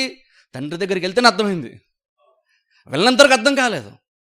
ఎగ్జాక్ట్ అలాగున్నే దేవుడిని ఎంతగా అక్కరగా కలిగి ఉన్నాడు, ఎంతగా ప్రేమిస్తున్నాడో, ఎంతగా నీ కొరకు ఆయన కార్యం జరిగించడానికి, నీ జీవితాన్ని మార్చడానికి, నీ జీవితాన్ని బెటర్గా మార్చడానికి, నేను పైకి తీసుకొచ్చి 10 మంది ముందు నేను గౌరవంగా నిలబెట్టడానికి గురించి దేవుడు ఎంత ఆలోచిస్తాను నీకు ఎప్పుడు తెలుసా? నువ్వు ఇంట్లో కూర్చుంటే నీకు ఆ విషయం తెలియదు, నువ్వు చర్చకొచ్చి వాక్యం వింటే తెలుస్తుంది దేవుడు ఎంతగా నీ పైన దృష్టి ఉంచాడు. అందుకని చర్చ రావడం అంత ఇంపార్టెంట్, అందుకని ప్రసంగం వినడం అంత ఇంపార్టెంట్ అంటాను. ఎందుకంటే చర్చకి రావట్లేదంటే అర్థం ఏంటంటే బేసిక్గా నీకు అసలు ఐడియానే లేదని అర్థం. దేవుడి కొరకు ఎంత ఆలోచిస్తే నీకు అసలు అర్థమే కాలేదని అర్థం. అందుకని చర్చకి రాకపోవడం అంటే ఎంత సీరియస్ ఇష్యూ తెలుసా మీకు? ఎందుకంటే చర్చకి రాకపోతే అది పాస్టర్ గారు కోపం వస్తుందని కాదు. మీరు ఎక్కువ మంది చర్చకి రాకపోతే నాకు కోపమే రాదు, ఎందుకంటే లాక్డౌన్లో కెమెరాని చూసి ప్రసంగం చేశాను, ఎవరు లేకపోయినా. నాకు అది అలవాటే, అది పెద్ద ఇష్యూ కాదు ఇక్కడ నాకు. కానీ ఎందుకు రావాలి, ఎందుకు ఖచ్చితంగా చెప్తాం. కొన్నిసార్లు చర్చకి రాత దశమారు తీసుకున్న మాట ఎందుకు అంత ఖచ్చితంగా చెప్తాను నేను కొన్నిసార్లు. ఇష్యూ ఏదో నాకు మండిందని కాదు, నాకు కోపం వచ్చిందని కాదు. ఇక్కడ దేవుడు ఏమి సిద్ధపరుస్తున్నాడు, దేవుడు ఏం జరిగిస్తున్నాడో మీకు తెలియాలి. అది తెలియదు. నువ్వు చర్చకు రాకుండా నీకు విషయం అర్థమే కాదు. నువ్వు చర్చకు రాకుండా నీకు అర్థం కాదు. కానీ అనుకుంటావంటే దేవుడు ఉన్నాడు కానీ దేవుడిని సపోర్ట్ చేయలేదని అంతా నేనే చేసుకోవాలండి. బ్రదర్ చర్చకు రమ్మని పిలుస్తున్నారు కానీ ఆయనకు అర్థం కాదు, నాకు ఎన్ని ప్రాబ్లమ్స్ ఉన్నాయో తెలియట్లేదు ఆయనకి అంటారు. నీకు ఎన్ని ప్రాబ్లమ్స్ నాకు తెలియాల్సిన అవసరం లేదు, కానీ దేవుడికి తెలుసు. అప్పుడు నువ్వు చర్చకు వచ్చినప్పుడు నీకోసం ఎంత ఎక్స్పెక్టేషన్స్ దేవుడు ఉన్నాడో, నీకోసం ఏమో జరిగించడానికి దేవుడు సిద్ధంగా ఉన్నాడు. నువ్వు చర్చకు వస్తే కానీ నీకు అర్థం కాదు. ఇంకా చర్చకొస్తే వాక్యం ద్వారా దేవుడు కొన్ని విషయాలకి బయలుపరుస్తాడు. ప్రసంగ సమయం అనేటువంటిది నీ కన్నులు తెరబడేటువంటి ఒక సమయం. ఏదో నేను చెప్పాలన్న విషయాలు నేను చెప్పాలి కాబట్టి సచ్చినట్టు మీరు కూర్చొని వినాల్సింది అన్నట్టుగా చెప్పేది కాదు ఇక్కడ ప్రసంగం అనేటువంటిది కొన్ని విషయాలు నీకు దేవుడు వినిపింపజేస్తాడు. నీకు అర్థం కానివి, నీకు కనబడినటువంటి దేవుడు నీకు బయలుపరుస్తున్నాడు. నీకు అర్థం కాని దేవుడు గ్రహించే శక్తిని దేవుడు నీకు ఇస్తున్నాడు. అది నీకు ఎప్పుడు అర్థమవుతుంది, దేవుడు ఆల్రెడీ అన్ని రెడీగా ఉంచుతాడనే విషయం నీకు ఎప్పుడు తెలుస్తుంది తెలుసా? నువ్వు చర్చకొస్తే కానీ, నువ్వు దేవుడి దగ్గరికి వస్తే కానీ నీకు తెలియదు. అందుకని చర్చకొస్తున్నాం మనం. అందుకని కొన్ని కార్యాలు మనం చేస్తాం. ఎందుకు చేస్తామంటే దేవుడు ఆల్రెడీ కొన్ని రెడీగా ఉంచాడు, అవి నేను తెలుసుకోవాలి. ఎందుకంటే నేను అందులో నడవాలి కాబట్టి తెలుసుకోవాలి. అందుకని నేను చర్చకి నేను వస్తున్నాను, అందుకని నేను చర్చకి వెళ్తున్నాను. అందుకు చర్చకు వస్తున్నాం మనం. ఎందుకంటే దేవుడు ఆల్రెడీ కొన్ని చేసేసాడంట, అవి నాకు తెలియాలి కదా. దేవుడు ప్రకటిస్తున్నాడు, నాకు అర్థం కావాలి కదా, అందుకని నేను చర్చకి వెళ్ళాలి. అందుకు మనం చర్చకు వస్తాం. ఆ ఎదురు చూపుతో మనం చర్చకు వస్తాం. కానీ దేవుడు ఏదో చేస్తాడో లేదో చూద్దాం, జరుగుతుందో లేదో చూద్దాం అని చర్చకు వస్తున్నప్పుడు ఏం నమ్మకంతో చర్చకు వస్తామంటే దేవుడు ఆల్రెడీ కొన్ని కార్యాలు చేసేసాడట. అవి నేను తెలుసుకోవాలి కాబట్టి నేను చర్చికి రావాలి. అంటే మనం క్రిస్టియన్ లైఫ్లో మనం కార్యం బిగిన్ చేసేటప్పుడు ఎలా చేస్తామంటే, దేవుడు ఏదో చేస్తాడు కాబట్టి నేను ఇది చేస్తాను, ఇది చేస్తే దేవుడు నాకు ఇది చేస్తాడని కాదు. దేవుడు ఇన్ని చేశాడు కాబట్టి నేను ఇది చేస్తున్నాను. నువ్వు నమ్ముతావన్నావు, తర్వాత కుమారుడిని పంపించదు లోకానికి. కుమారుని పంపించిన తర్వాత నువ్వు నమ్ము అని అప్పుడు దేవుడు చెప్పాడు. దేవుడు లోకాన్ని పంపిస్తే తన కుమారుని అనుగ్రహించాడు. ఆ తర్వాత అన్నాడు, ఎవరైనా విశ్వాసం ఉంచితే మీకు రక్షణ వస్తుంది. ఎంతమంది రక్షణ పొందుతారు అని అడిగి పర్సంటేజ్ చూసుకొని అప్పుడు కుమారుని పంపించలేదు. మీరు నమ్మప్పుడు నేను మాత్రం నా కుమారుని ఇద్దామని నేను ఆల్రెడీ డిసైడ్ అయ్యాను కాబట్టి, అనాది కాలం సంకల్పించాను కాబట్టి నేను పంపిస్తాను, మీకు నమ్మితే రక్షణ వస్తుంది. దేవుడు అలా ప్రతిదీ కూడా దేవుడు ముందుగానే ఆయనకు అనిపించిన ప్రతిదీ కూడా ముందు చేసుకెళ్ళిపోయాడు. ఇప్పుడు మనం నమ్మడమే, విశ్వాసం ఉంచడమే, అప్పుడు మనం దాన్ని పొందుకుంటాం. ఇప్పుడు చూడండి, అలా కొన్ని వాక్య భాగాలు మనం పరిశీలన చేద్దాం. ఒకసారి ఆదికాండంలోకి వెళ్దాం. చూడండి ఒకసారి, ఇప్పుడు ప్రాక్టికల్గా ఎలాగ మన లైఫ్లో దాన్ని అప్లై చేసుకోవాలి చూద్దాం. ఆదికాండం 2వ అధ్యాయంలోకి వెళ్దాం ఒకసారి. ఆదికాండము 2వ అధ్యాయము. ఆదికాండము 2వ అధ్యాయము మొదటి వచనం నుండి చదువుతాను చూడండి. ఆదికాండము 2వ అధ్యాయము మొదటి వచనం నుండి చదువుతాను చూడండి. ఆకాశమును భూమియు వాటిలోని సమస్త సమూహమును సంపూర్తి చేయబడెను. దేవుడు తాను చేసిన తన పని 7వ దినములోగా సంపూర్తి చేసి తాను చేసిన తన పని అంతటిని 7వ దినమున విశ్రమించాను. కాబట్టి దేవుడు ఆ 7వ దినమును ఆశీర్వదించి పరిశుద్ధపరిచాను. ఏలైనగా దానిలో దేవుడు తాను చేసినట్టు సృజించినట్టు తన పని అంతటి నుండి విశ్రమించాను. ఇక్కడ గమనించిన, ఇక్కడ దేవుడు విశ్రమించినట్లు బైబిల్ మనం చూస్తున్నాం. ఇప్పుడు విశ్రాంతి దినం గురించి మాట్లాడతాను. ఇప్పుడు దేవుడు విశ్రమించాడని బైబిల్ మనం చూస్తున్నాం. దేవుడు అంటే విశ్రమించాడు. ఎప్పుడు దేవుడు విశ్రమించాడు అంటే, మొదటి 5 రోజులు దేవుడు సృష్టి అంతటిని చేసిన తర్వాత, 6వ రోజున దేవుడు మనిషిని చేసిన తర్వాత, అప్పుడు అంటే నెక్స్ట్ దేవుడు విశ్రమించిన బైబిల్ మనం చూస్తున్నాం. ఇప్పుడు దేవుడు ఎందుకు విశ్రమించాడని బైబిల్ మనం చూస్తే, దేవుడు సమస్తాన్ని చేసేసాడు కాబట్టి విశ్రమించాడట. గమనించండి, దేవుడు ఎందుకు విశ్రమించాడంటే సమస్తాన్ని చేసేసాడు కాబట్టి విశ్రమించాడు. ఇప్పుడు మనం అనుకుంటామంటే అన్నీ చేశాడు కాబట్టి టైర్డ్ అయిపోయాడంటే అందుకని విశ్రమిస్తున్నాడేమో అనుకుంటాం. యెషయా మీరు చూడండి, దేవుడు అలసిపోయేటువంటి వాడు కాదు. సృష్టికర్త సృష్టిని దేవుడు అలసిపోయేటువంటి కాదు. ఆయన సొమ్మస్సెల్లడని బైబిల్ చెప్తుంది. దేవునికి టైర్డ్నెస్ అంటూ ఉండదు. దేవునికి అసలు దేవుడు అలసిపోతున్నాడు కాబట్టి రెస్ట్ తీసుకోవడం కాదు. బైబిల్ రెస్ట్ అన్నప్పుడు, విశ్రమించడం అన్నప్పుడు మన భాషలో అర్థం చేసుకోకండి, మన అనుభవంతో అర్థం చేసుకోవద్దు. మనకు రెస్ట్ ఎందుకు అవసరం? మనం బాగా కష్టపడ్డాం కాబట్టి రెస్ట్ అవసరం మనకి. కానీ దేవుడు అలాగ సొమ్మసిల్లిపోయేవాడు కాదు దేవుడు. కాబట్టి దేవునికి రెస్ట్ అసలు అవసరమే లేదు. మనతో దేవుడు ఎందుకు రెస్ట్ తీసుకున్నాడు? మనిషిని కూడా చేసేదా రెస్ట్ని తీసుకున్నాడంటే, విశ్రమించిన అన్న మాట దేవునికి సంబంధించినంత వరకు ఏ సందర్భంలో చెప్పబడింది అంటే, దేవుడు ఇంకా చేయడానికి ఏమీ లేదు కాబట్టి రెస్ట్ తీసుకున్నట్టు. అలసిపోయాడు కాబట్టి అనుకుంటే రెస్ట్ తీసుకోవడం కాదు. మనం అలా రెస్ట్ తీసుకుంటాం. దేవుడు టైర్డ్ అయిపోయాడు రెస్ట్ అని కాదు. దేవుడు రెస్ట్ అంటే అర్థం ఏంటంటే, దేవునికి సంబంధించిన వరకు దేవుని యొక్క డిక్షనరీలో విశ్రమించానంటే అర్థం ఏంటంటే, నాకు ఇంకా చేయడానికి ఇంకేమీ లేదు కాబట్టి నేను పని ఆపేసాను, చేయడానికి ఇంకేమీ లేదు కాబట్టి. మనం ఎందుకు రెస్ట్ తీసుకుంటామంటే, ఇంకా చేయాల్సిన పనులు చాలా ఉన్నాయి కాబట్టి, మనము ఇంకా చేయాల్సిన పెండింగ్ చాలా ఉన్నాయి కాబట్టి కొంత బలము పుంజుకోవడం కోసం రెస్ట్ చేసుకుంటాం. కానీ దేవుడు అలా కాదు. బైబిల్ చెప్తున్నమాట, దేవుడు సమస్తాన్ని సృష్టించాడు, దేవుడు సమస్తాన్ని చేసాడంట. ఇక చేయడానికి ఇంకేమీ లేదు కాబట్టి అన్నిటి చేసిన తర్వాత ఆయన విశ్రమించాను, విశ్రాంతి తీసుకున్నాడు. అలా విశ్రాంతి తీసుకున్న దేవుడు ఏం చేశాడంటే, బైబిల్ చూస్తే 7వ దినమున దేవుడు విశ్రమించాను. 7వ దినమున దేవుడు విశ్రమించి. ఇప్పుడు చూడండి, 7వ దినం అంటే శనివారం ఆధారం అందులోకి వెళ్ళను నేను యాక్చువల్గా, ఎందుకంటే మా సబ్జెక్ట్ అది అంత ఇంపార్టెంట్ అసలు కాదు యాక్చువల్గా, కాబట్టి నేను దాని గురించి మాట్లాడను నేను. కానీ దేవుడు ఒక దినాన్ని విశ్రమించాడు. 6 రోజులు పని చేసిన తర్వాత 7వ దినమున దేవుడు విశ్రమించాను. దేవుడు రెస్ట్ చేసుకున్నాడు. ఆ రెస్ట్ మీనింగ్ ఏంటంటే, చేయడానికి ఇంకా నాకు ఏమీ లేదు అన్న విషయాన్ని దేవుడు చాలా బిగ్గరగా చెప్తూ, గట్టిగా చెప్తూ, నేను విశ్రమిస్తున్నాను అంటే దాని అర్థం ఏంటంటే, నేను చేయాలంతా నేను చేసేసాను, ఇంకా చేయడానికంటూ ఇంకేమీ లేదు అని అర్థం. అందుకు దేవుడు రెస్ట్ తీసుకున్నాడు. అయితే ఆశ్చర్యించే విషయం అంటే, దేవుడు కేవలం రెస్ట్ తీసుకున్నాను కాదు. బైబిల్ మనం చూస్తే దేవుడు అంటే, అక్కడ చూడండి బైబిల్ ఉంది, అక్కడ చూడండి 3వ వచనం ఒకసారి నేను చదువుతాను చూడండి, మీరు బైబిల్ ఫాలో అవ్వండి. గమనించిన అక్కడ దేవుడు ఆ 7వ దినమును చూడండి ఆశీర్వదించి పరిశుద్ధపరిచాను. ఏలైనగా దానిలో దేవుడు తాను చేసినట్టు సృజించినట్టు తన పని అంతటి నుండి విశ్రమించాను. దేవుడు విశ్రమించాడట 7వ దినమున. విశ్రమించడమే కాదని ఆ దినమును, ఒక దినాన్ని దేవుడు కేటాయించి విశ్రమించి దాన్ని ఆశీర్వదించి దాన్ని పరిశుద్ధపరిచాను, పవిత్రపరిచాను. ఇప్పుడు పవిత్రపరిచాను అంటే ఇదొక మంచి రోజులాగా చూడమని కదా అర్థం. ఆదివారమో లేదా ఈ రోజుని మంచి రోజులాగా సెంటిమెంటల్గా నువ్వు ఫీల్ అవ్వమని కదా అర్థం. పరిశుద్ధపరిచయం అంటే అర్థం ఏంటంటే, దేవుడు దాన్ని సపరేట్ చేశాడు. పరిశుద్ధపరచడం అంటే అర్థం ఏంటి తెలుసా? సపరేట్ చేయడం. ఇప్పుడు బైబిల్లో కొన్ని ఓల్డ్ టెస్ట్మెంట్లో దేవుని యొక్క గుడారంలో మనం చూసినప్పుడు కొన్ని పరిశుద్ధమైనటువంటి ఉపకరణాలు కొన్ని వస్తువులు ఉన్నాయి. అర్థం ఏంటి? అవి పవిత్రమైన అర్థం ఏంటి? అది పరలోకం దేవుడు పంపించడానికి కాదు, మనుషులే చేసే వాటిని కూడా. కానీ అవి చేసిన తర్వాత ఎక్కువ నుండి అవి ఆత్మ సంబంధమైన కార్యాల కొరకు దేవుడు దాన్ని సపరేట్ చేయించాడు. ఇప్పుడు ఆ గిన్నెలు తెచ్చి ఇంట్లో వండుకోవడానికి కుదరదు. అవి గిన్నెలు అయి ఉండొచ్చు, అవి పాత్రలు అయి ఉండొచ్చు, కానీ అవి ఇంట్లో కూరలు వండుకోవడానికి పనికిరావు. అవి కేవలం మందిరంలో మాత్రం యూజ్ చేస్తాం. ఎందుకు అంటే అది పవిత్రమైనదని కాదు, అది దేవుని కొరకు, దేవుని మందిరం కొరకు మాత్రమే వాటిని ప్రత్యేకపరిచారు. అలాగ దేవుడట ఒక దినాన్ని ప్రత్యేకపరిచాడు, పరిశుద్ధ దినమని. ఇప్పుడు పరిశుద్ధ దినం అంటే దాని అర్థం ఏదో సెంటిమెంట్లో నువ్వు ఫీల్ అవ్వమని కదా అర్థం. మిగిలినటువంటి 6 రోజుల కంటే ఈ రోజు ప్రత్యేకమైంది అని అర్థం. ఆ తేడా నువ్వు తెలుసుకోవాలని దేవుడు అన్నాడు. దేవుడు పరిశుద్ధపరిచిన అర్థం ఏంటంటే అన్ని రోజుల్లాగా ఇది ఒక రోజు అని కాదు. అన్ని రోజులు వేరు, ఈ రోజు వేరు. ఇది చాలా ప్రత్యేకమైంది ఈ రోజు. అందుకే దేవుడు దాన్ని ఆశీర్వదించాడు. అందుకే పరిశుద్ధపరిచాడు, అంటే సపరేట్ చేశాడంట ఈ దినాన్ని. 7వ దినాన్ని దేవుడు సపరేట్ చేశాడు. అలా సపరేట్ చేసిన దినముననే దేవుడు విశ్రమించాడు. దేవుడు విశ్రమించడానికి ఏం చెప్తుందంటే ఆయన టైర్డ్ అయిపోవడం చెప్పట్లేదు. ఆయన ఇక చేయడానికి ఏమీ లేదు కాబట్టి దేవుడు విశ్రమించాడు. అందుకే మీరు బైబిల్లో చూడండి, విశ్రాంతి దినాన్ని పాటించమని చాలా ఖచ్చితంగా దేవుడు పాత నిబంధనలో 10 ఆజ్ఞల నుంచి మొదలుకొని ప్రతి వారికి దేవుడు చెప్తూ వచ్చాడు, విశ్రాంతి దినాన్ని పాటించండి. ఎందుకు చెప్పాడో కూడా చెప్తాను. కానీ ఒకసారి గమనించండి, విశ్రాంతి దినాన్ని దేవుడు విశ్రమించడం చూసారా? ఎందుకంటే మనిషి ఎక్కడ ఉన్నాడు ఒకసారి ఆలోచించండి.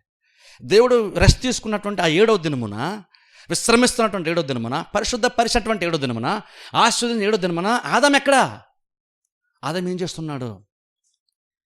ఆ ముందు రోజు కదా దేవుడు ఆదాం చేశాడు. 6వ రోజున ఆదాం చేశాడు. 5 రోజులు దేవుడు సృష్టిని చేశాడు. 6వ రోజున మనిషిని చేశాడు. ఇప్పుడు 7వ రోజున దేవుడు విశ్రమించాడు. ఇప్పుడు మనం 7వ రోజు అంటున్నప్పుడు అది దేవునికి 7వ రోజు, మనిషికి కాదు. దేవునికి 7వ రోజు, కానీ మనిషికి అదే మొదటి రోజు. గమనించండి, దేవునికి అది 7వ రోజు, కానీ మనిషికి మాత్రము అది మొదటి రోజు. అది మొదటి రోజు. ఇప్పుడు దేవుడు కూడా మనిషిని సృష్టించిన తర్వాత ఫస్ట్ దేవుడు మనిషికి ఏం చెప్పాడో తెలుసా? ఏం పరిచయం చేశాడో తెలుసా? నువ్వు విశ్రాంతి తీసుకో అన్నాడు దేవుడు. దేవుడు మనిషికి ఏం నేర్పించిన తర్వాత ఫస్ట్ రోజున మనిషిని చేసిన తర్వాత దేవుడు మొట్టమొదటిగా మనిషికి నేర్పించినటువంటి, పరిచయం చేసినటువంటి ఒక విషయం ఏంటంటే రెస్ట్ని పరిచయం చేశాడు దేవుడు, విశ్రాంతిని పరిచయం చేశాడు దేవుడు. ఇప్పుడు అదెందుకు అంత ఇంపార్టెంట్ మనకి? ఇప్పుడు నార్మల్గా ఒకసారి ఊహించుకుందాం, జస్ట్ ఆదాముని దేవుడు చేశాడు. వెంటనే 7వ దినమున దేవుడు రెస్ట్ చేసుకున్నాడు. గబగబా ఆదాం లేసి, ప్రభు నన్ను బ్రహ్మాండం చేస్తావు, నాకు బోల్డ్ బలాన్ని ఇచ్చావు, నాకు బోల్డ్ జ్ఞానం ఇచ్చావు, బోల్డ్ సామర్థ్యం నాకు ఇచ్చావు, నాకు బోల్డ్ కెపాసిటీ ఉంది, ఏం చేయాలో చెప్పు నేను చేసేస్తాను, నేను రెడీగా ఉన్నాను అని ఆదాం అన్నప్పుడు దేవుడు అంటున్నాడు, ఏం చేయదు ఆదాము, నువ్వు రెస్ట్ చేసుకో. ఏం చేయదు, నువ్వు రెస్ట్ చేసుకో. అదే ప్రభు నేను బతకాలి కదా, నాకు మంచి భవిష్యత్తు కట్టుకోవాలి, నువ్వు నన్ను చేసావు మంచిదని నేను చాలా హ్యాపీగా ఉన్నాను, నేను ఏదో పని చేయాలి కదా, పని చేస్తే కానీ తినకూడదు కదా, కానీ నేను పని చేయాలి కాబట్టి నేను పని చేస్తాను. దేవుడు అంటున్నాడు, నువ్వేం పని చేద్దాదాము, నువ్వు రెస్ట్ చేసుకో. అదేంటి ప్రభు అంటే, నేను ఆల్రెడీ 6 రోజులు నేను పని చేసేసాను. ఆల్రెడీ 6 రోజులు పని చేసేసాను. నేను 6 రోజులు చేసిన పని ఏదైతే ఉందో ఆ పని నాకు సంబంధించింది కాదు, నీకు సంబంధించింది. 6 రోజులు నేను చేసిన పని నేను బతకడానికి చేసినటువంటి పని కాదు, నేను బతికించడానికి నేను చేసినటువంటి పని. అంటే అర్థం ఏంటంటే, ఈరోజు రెస్ట్ తీసుకోమనంటే ఈరోజు నువ్వు పని చేయాల్సిన అవసరం లేదు, రెస్ట్ చేసుకుంది చెప్తున్నానంటే, నీకు భవిష్యత్తునకు ఈ రోజు నుంచి నువ్వు చనిపోయేవారు నీకు అవసరం ప్రతిదీ కూడా ఏదంతో రెడీగా నేను ఉంచాను. సో నువ్వు ఫస్ట్ ఏం చేస్తావు, నువ్వు పని చేయడం గురించి ఆలోచించొద్దు. నేను పని చేస్తే కానీ బతకలేను నువ్వు అనొద్దు. నేను ఏదైతే సిద్ధపరిచానో ముందు దాన్ని ఎక్స్పీరియన్స్ చేయి, నువ్వు దాన్ని చూడు, దాన్ని అర్థం చేసుకో. అంతా ముందు దేవుడు నా కోసం రెడీ చేసేసాడు అని గ్రహించి ఆయన నెరవేర్చినటువంటి కార్యం ముందు నువ్వు విశ్రమించు. అంటే నువ్వు బర్డెన్ని ఫీల్ అవ్వద్దు, నువ్వు రిలాక్స్ అయిపో అంటున్నాడు దేవుడు. ఎందుకు రిలాక్స్ అవ్వాలంటే 6 రోజులు నేనేమేం చేశాను చూడు ఒకసారి. నువ్వు కళ్ళు తెరిచి నీ చుట్టూ ఏముందో చూడు. ఏదైనా తోటలో నీకు అవసరం ప్రతి ఫలాన్ని నేను చేశాను, నీకు అవసరం ప్రతి వృక్షాన్ని నేను ఇచ్చాను, నీకు తాగడానికి నీళ్ళు నేను నదులను ప్రవాహం చేస్తున్నాను, అన్నీ నీ కోసం రెడీగా ఉన్నాయి. కాబట్టి నువ్వేదో నీకు అవసరం ప్రతి అవసరాలు తెచ్చుకోవడం నువ్వే పనికి వెళ్ళొద్దు. నువ్వు ముందు నేను రెడీ చేసేసాను చూసావా, ముందు దాన్ని చూడడం నేర్చుకో. నువ్వు నేను సిద్ధపరిచాను, కొరింథీ పత్రికలో పౌలు చెప్పాడు చూసారా, ఏవి దేవుడు సిద్ధపరిచాడో ముందు దాన్ని చూడడం నేర్చుకో, దాన్ని వినడం నేర్చుకో, దాన్ని అర్థం చేసుకోవడం నేర్చుకో. అది ముందు అది చూడు నువ్వు. అప్పుడు ఆదాం చూస్తాడు, చుట్టూ అన్నీ ఉన్నాయి, ఆదాం కోసం ప్రతిదీ ఉంది. అప్పుడు ఆదాం ఏం చేస్తాడంటే, ప్రభు నువ్వు కోసం నా కోసం మొత్తం అంతా నువ్వు రెడీ చేస్తావు కాబట్టి నేనైతే పని చేయాల్సిన అవసరం, బతడానికి నేను పని చేయాల్సిన అవసరం అయితే లేదు, కాబట్టి నేను రెస్ట్ చేసుకుంటానని దేవునితో పాటుగా మొదటగా విశ్రమించాడు, విశ్రాంతి తీసుకున్నాడు. దేవుడు మనిషికి ఎలా బతకాలో నేర్పించాడు. అలా ఎలా బతకాలో దేవుడు మొట్టమొదటి మనందరికీ హెడ్ అయినటువంటి ఆదాముకి నేర్పించాడు. ఏం నేర్పించాడు తెలుసా? మీరు బతకడానికి కాదు మీరు పని చేసేది, మిమ్మల్ని బతికించడానికి నేను ఆల్రెడీ చాలా కాదు నేను రెడీ చేసి ఉంచాను. నువ్వు కళ్ళు తెరిచి నువ్వు ఫస్ట్ ఆఫ్ ఆల్ చూడడం నేర్చుకో. అప్పుడు నెక్స్ట్ డే ఒకసారి అప్పుడు 8వ రోజున ఆదాం కనుక ఒకళ్ళు పనికి వెళ్ళాడు అనుకోండి, ఆదాం ఖచ్చితంగా పని చేస్తాడు. కానీ ఇప్పుడు ఆదాం పని చేస్తాడు, ఎలా పని చేస్తాడు? నేను పని చేయకపోతే నాకు ఇది తినడానికి ఉండదు అనుకొని పని చేస్తాడా? పని చేస్తాడు, అందుకు పని చేయడు. దేవుడు కొన్ని బాధ్యతలు అప్పగించాడు కాబట్టి ఆదాం పని చేస్తాడు, కానీ బతకడానికో లేదా తినడానికో పని చేయడు. నేను పని చేయకపోతే నాకు తిండి లేదు కాబట్టి, పని చేయకపోతే నాకు భవిష్యత్తు లేదు కాబట్టి, నాకు రెక్కాడకపోతే డొక్కాడదు కాబట్టి అంతగా పని చేయలేదు ఆదాము. మనం ఈరోజు అలా చేస్తాం, మనం అలా చేస్తాం. మాకెవరున్నారండి సపోర్ట్ చేసేవాళ్ళు అని మనం అంటాం అలాగా. క్రిస్టియన్ సైడ్ కూడా మాకెవరున్నారండి. కానీ దేవుడు అంటున్నాడు, నువ్వు అలా పని చేయవు. నువ్వు పని చేసేటప్పుడు నువ్వు కడుపు నింపుకోవడం కోసం నువ్వు పనికి వెళ్ళట్లేదు. పనికంటూ వేరే ఉద్దేశం ఉంది. వీలైతే విశ్వాసంలో మాట్లాడతా దానికోసం కూడా చెప్తాను నేను. నువ్వు బతకడానికి నువ్వు డ్యూటీ చేయట్లేదు, పని చేయట్లేదు. ఎందుకంటే నీ పని నేను బతికించదు, దేవుడు చేసిన కార్యం నువ్వు బతికించింది. అందుకనే ఏదైనా తోటలో ఫస్ట్ దేవుడు మనిషికి ఆదాముకి అదే పరిచయం చేశాడు. అంటే నువ్వు ఎలా బతకాలో తెలుసా ఆదాము? నువ్వు రేపు కూడా పని చేస్తావు, నువ్వేం పని చేయలేవు, నేను కొన్ని బాధ్యతలు అప్పగిస్తావు, నువ్వు పని చేస్తావు. కానీ నువ్వు పని చేసేవాడు గుర్తుపెట్టుకో, నువ్వేదో తినాలి కాబట్టి నువ్వు పని చేస్తున్నాను కాదు, అందుకోసం నువ్వు పని చేయట్లేదు. నువ్వు అందుకని చూడు, విశ్రాంతి నన్ను చూడు, నేను అన్నింటినీ చేశాను, నేను చేసిన ప్రతిదీ నాకు అవసరమైన ప్రతిదీ నేను రెడీ చేసుకున్నానని కాదు. నేను రెస్ట్ చేసుకొని నీకేం చెప్తున్నానంటే, నువ్వు నన్ను బట్టి నువ్వు విశ్రాంతి పొందుకోవడం నేర్చుకో, రిలాక్స్ అవ్వడం నేర్చుకో. ప్రెషర్ తీసుకోవద్దు. ఎలా బతకాలి, రేపు ఎలా బతకాలి, అప్పులు ఎలా తెచ్చుకోవాలి, నేను ఎలా బతకాలి, నేను కార్యాలు ఎలా జరిగించుకోవాలని నువ్వు ప్రెషర్ ఫీల్ అవ్వద్దు నువ్వు. ఎందుకంటే నీకు అవసరం ప్రతిదీ నేను ముందుగానే రెడీగా ఉంచేశాను కదా. నువ్వు దాన్ని చూసి నాతో పాటుగా విశ్రాంతిని అనుభవించి ఆ తర్వాత నేనేమేమి చేయాలి రెడీ ఉన్నాను అర్థం చేసుకుని అప్పుడు వెళ్ళు. అప్పుడు నీకు ప్రెషరే ఉండదు. అప్పుడు నువ్వు పనికి వెళ్తున్నప్పుడు నువ్వు కడుపు నిండాలి కాబట్టి నువ్వు పనికి వెళ్ళవు. ఎందుకంటే నువ్వు ఆల్రెడీ చూసావు, దేవుడు ఆల్రెడీ రెడీగా నీకు ఏదైనా తోటలో ఆదాము కోసం ప్రతిదీ ఉంది. మధ్యాహ్నం 12 అయితే ఏం తినాలో ఆదాముకు రెడీగా ఉందని తెలుసు, అయినా సరే పనికి వెళ్ళాడు. ఎందుకని? ఇప్పుడు తినడం కోసం పనికి వెళ్ళట్లేదు. ఇప్పుడు కొన్ని బాధ్యతలు ఉన్నాయి, దేవుడు అప్పగించాడు కాబట్టి ఇప్పుడు పనికి వెళ్తున్నాడు. కానీ పనికి వెళ్తున్నప్పుడు బతకాలి కాబట్టి అని పనికి వెళ్ళదు. దేవుని ఉన్నటువంటి నమ్మకాన్ని బట్టి, విశ్వాసాన్ని బట్టి తేలికైనటువంటి ఒక హృదయంతో పనికి ఇప్పుడు వెళ్తున్నాడు. అందుకని దేవుడు విశ్రాంతి దినాన్ని మనుషులకు పరిచయం చేశాడు ఆ రోజున. అప్పటి నుంచి ప్రతిరోజు ఖచ్చితంగా దేవుడు విశ్రాంతి దినాన్ని పాటించమని చెప్పాడు. ఎందుకని? నువ్వు పనులన్నీ మానుకోవాలి కాబట్టి విశ్రాంతి దినం కాదు, గుర్తుపెట్టుకోండి. ఎందుకని చర్చకు రావాలి అంటే నువ్వు 6 రోజులు పని చేసావు, టైర్డ్ అయిపోయావు కాబట్టి పని చేయకూడదు 7వ రోజున. ఇది సపరేట్ కాబట్టి రావాలని కాదు. 6 రోజుల కంటే ఈ రోజున ప్రత్యేకంగా చూడాలి. ఎందుకో తెలుసా? ఈ రోజు నీకు వచ్చినప్పుడు దేవుడు ఏం చూపిస్తాడంటే, నేను ఆల్రెడీ అన్నీ నీ కోసం రెడీగా నేను ఉంచుతున్నాను అని నీకు జ్ఞాపకం చేయడానికి దేవుడు చర్చకు రమ్మని పిలుస్తున్నాడు. ఏదంతో అందుకని మనిషితో ప్రతిరోజు దేవుడు సహవాసం చేసింది. అందుకనే అలా దేవుడు మోసే టైం వచ్చినప్పుడు ఆజ్ఞ రూపంలో ఇచ్చాడు, విశ్రాంతిని మీరు పాటించాలి అన్నాడు దేవుడు. అప్పటి నుంచి యేసుక్రీస్తు కాలం వరకు అందరూ పాటిస్తూ వచ్చారు. కానీ ప్రాబ్లం ఏంటి తెలుసా? విశ్రాంతిని వాళ్ళు అర్థం చేసుకోలేదు. వాళ్ళు ఉన్నారంటే ఇది పని చేయకూడనటువంటి ఒక దినం అనుకున్నారు తప్ప ఎందుకు పని చేద్దాం దేవుడు చెప్పాడు వాళ్ళకి అర్థం కాలేదు. మీరు గమనించండి, వారానికి ఒక రోజు, 7 రోజులు ఒక రోజు ప్రత్యేకమైన దినంగా దేవుడు తీసేశాడు. అలా మీరు ఇదంతా ఇంపార్టెంట్ చెప్తాను, గమనించండి. అలాగనే ప్రతి 7 సంవత్సరాలకు ఒకసారి 7వ సంవత్సరమున వాళ్ళు ఏది విత్తకూడదు, ఏది కొయ్యకూడదు అని కూడా దేవుడు చెప్పాడు. విశ్రాంతి దినం ఎలా ఉందో విశ్రాంతి సంవత్సరంలా కూడా ఒకటి పెట్టాడు దేవుడు. 6 సంవత్సరాలు మీరు పంటలు పండించుకోండి, దున్నండి, విత్తనాన్ని చేయండి. కానీ 7వ సంవత్సరం వచ్చిన మాత్రం మీరు ఏ పని చేయదు, అసలు భూమిని మీరు టచ్ చేయొద్దు మీరు, దేవుడు చెప్పాడు. అది ఆజ్ఞలాగా ఇచ్చాడు. వీళ్ళు ఆజ్ఞలాగా పాటించారు. కానీ ఎందుకు పాటించేది తెలుసా? పని చేయొద్దు అన్నాడు దేవుడు. కానీ పని చేస్తే దేవుడు కోపం వస్తుంది కాబట్టి మనం పని చేయకూడదు అనుకున్నారు తప్ప దేవుడు ఎందుకు విశ్రాంతి తీసుకోమన్నాడు, అందులో ఉన్నటువంటి మర్మం ఏంటి, అందులో ఉన్నటువంటి ధైర్యం ఏంటి వాళ్ళకి అర్థం కాలేదు. అలా యేసుక్రీస్తు కాలం వరకు కూడా అందరూ విశ్రాంతిని పాటించి ఒక రూల్ లాగా చూశారు. యేసుక్రీస్తు వచ్చాడు, ఓ టైం యేసుక్రీస్తు వచ్చినప్పుడు కొంతమంది విశ్రాంతిని స్వస్థపరిచాడు. అలా చూడండి, ఒక ఆయన పుట్టుగుడ్డోడు ఒక ఆయన ఉంటే నేల మీద ఉమ్మేసి దాంతో మట్టి తీసి ఆయన కనులు రాసి వెళ్ళి కోనేట్లో కడుక్కోమని చెప్పారు. అలాగే ఒక ఆయన స్వస్థపరిచారు. అలాగే విశ్రాంతి నాన్న దేవుని యొక్క మందిరంలో ఉండి 18 సంవత్సరాల నుంచి నడువు వంగిపోయినటువంటి బలహీనపరిచేటువంటి ఆత్మ ఉంటున్న ఒక స్త్రీని యేసుక్రీస్తు నువ్వు అబ్రహాము కుమార్తెను విడుదల పొందుకొని విడుదల ఇచ్చారు ఆమెకు. ఫరిసీయులకు కోపం వచ్చింది, విశ్రాంతిని నేను పని చేస్తున్నాడేటి.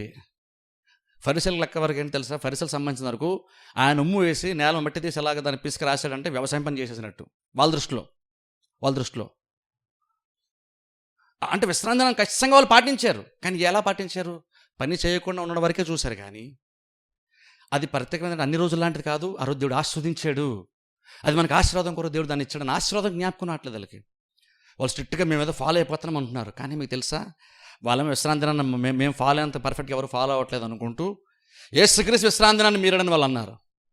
కానీ మీకు తెలుసా, యేసుక్రీస్తు ఒక్కలే విశ్రాంతి దినాన్ని ఖచ్చితంగా పాటించారు. ఎవరు పాటించలేదు. యేసుక్రీస్తు ఏమన్నా తెలుసా, విశ్రాంతి దినాన్ని స్వస్థపరిచాడు ఏంటి? ఒక మంచి కార్యం విశ్రాంతి దినాన్ని జరిగితే దాన్ని బట్టి సంతోషించిన పోయి దేవుని స్తోత్రం, ఇది ఆశీర్వాదకరం దినము, దేవుడు ఆశీర్వదించాడు, ప్రత్యేకపరిచాడు, ఈ రోజు వీళ్ళు మేలు పొందుకున్నారని సంతోషించాల్సింది పోయి అన్నారు. ఏమన్నారు తెలుసా, విశ్రాంతి దినాన్ని నేను పని చేస్తానంటే మూడ్ ఆఫ్ అయిపోయారు పూర్తిగా. ఎందుకని? స్వస్థపడిన సంతోషం లేదు.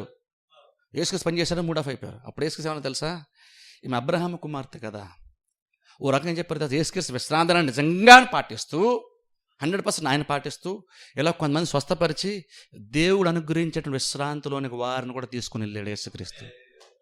విశ్రాంతి దినం అనేటువంటిది ఆ 18 సంవత్సరాలు బాధపడుతున్నటువంటి నడుము వంగిపోయిన ఆ స్త్రీకి, అలాగే విశ్రాంతి దినం అనేటువంటిది పుట్టుకతోనే గుడ్డివాడిగా ఉన్నటువంటి ఆ గుడ్డివానికి విశ్రాంతి దినం అనేటువంటిది ఆశీర్వాదకరంగా దేవుడు మార్చాడు యేసుక్రీస్తు ఆ రోజున.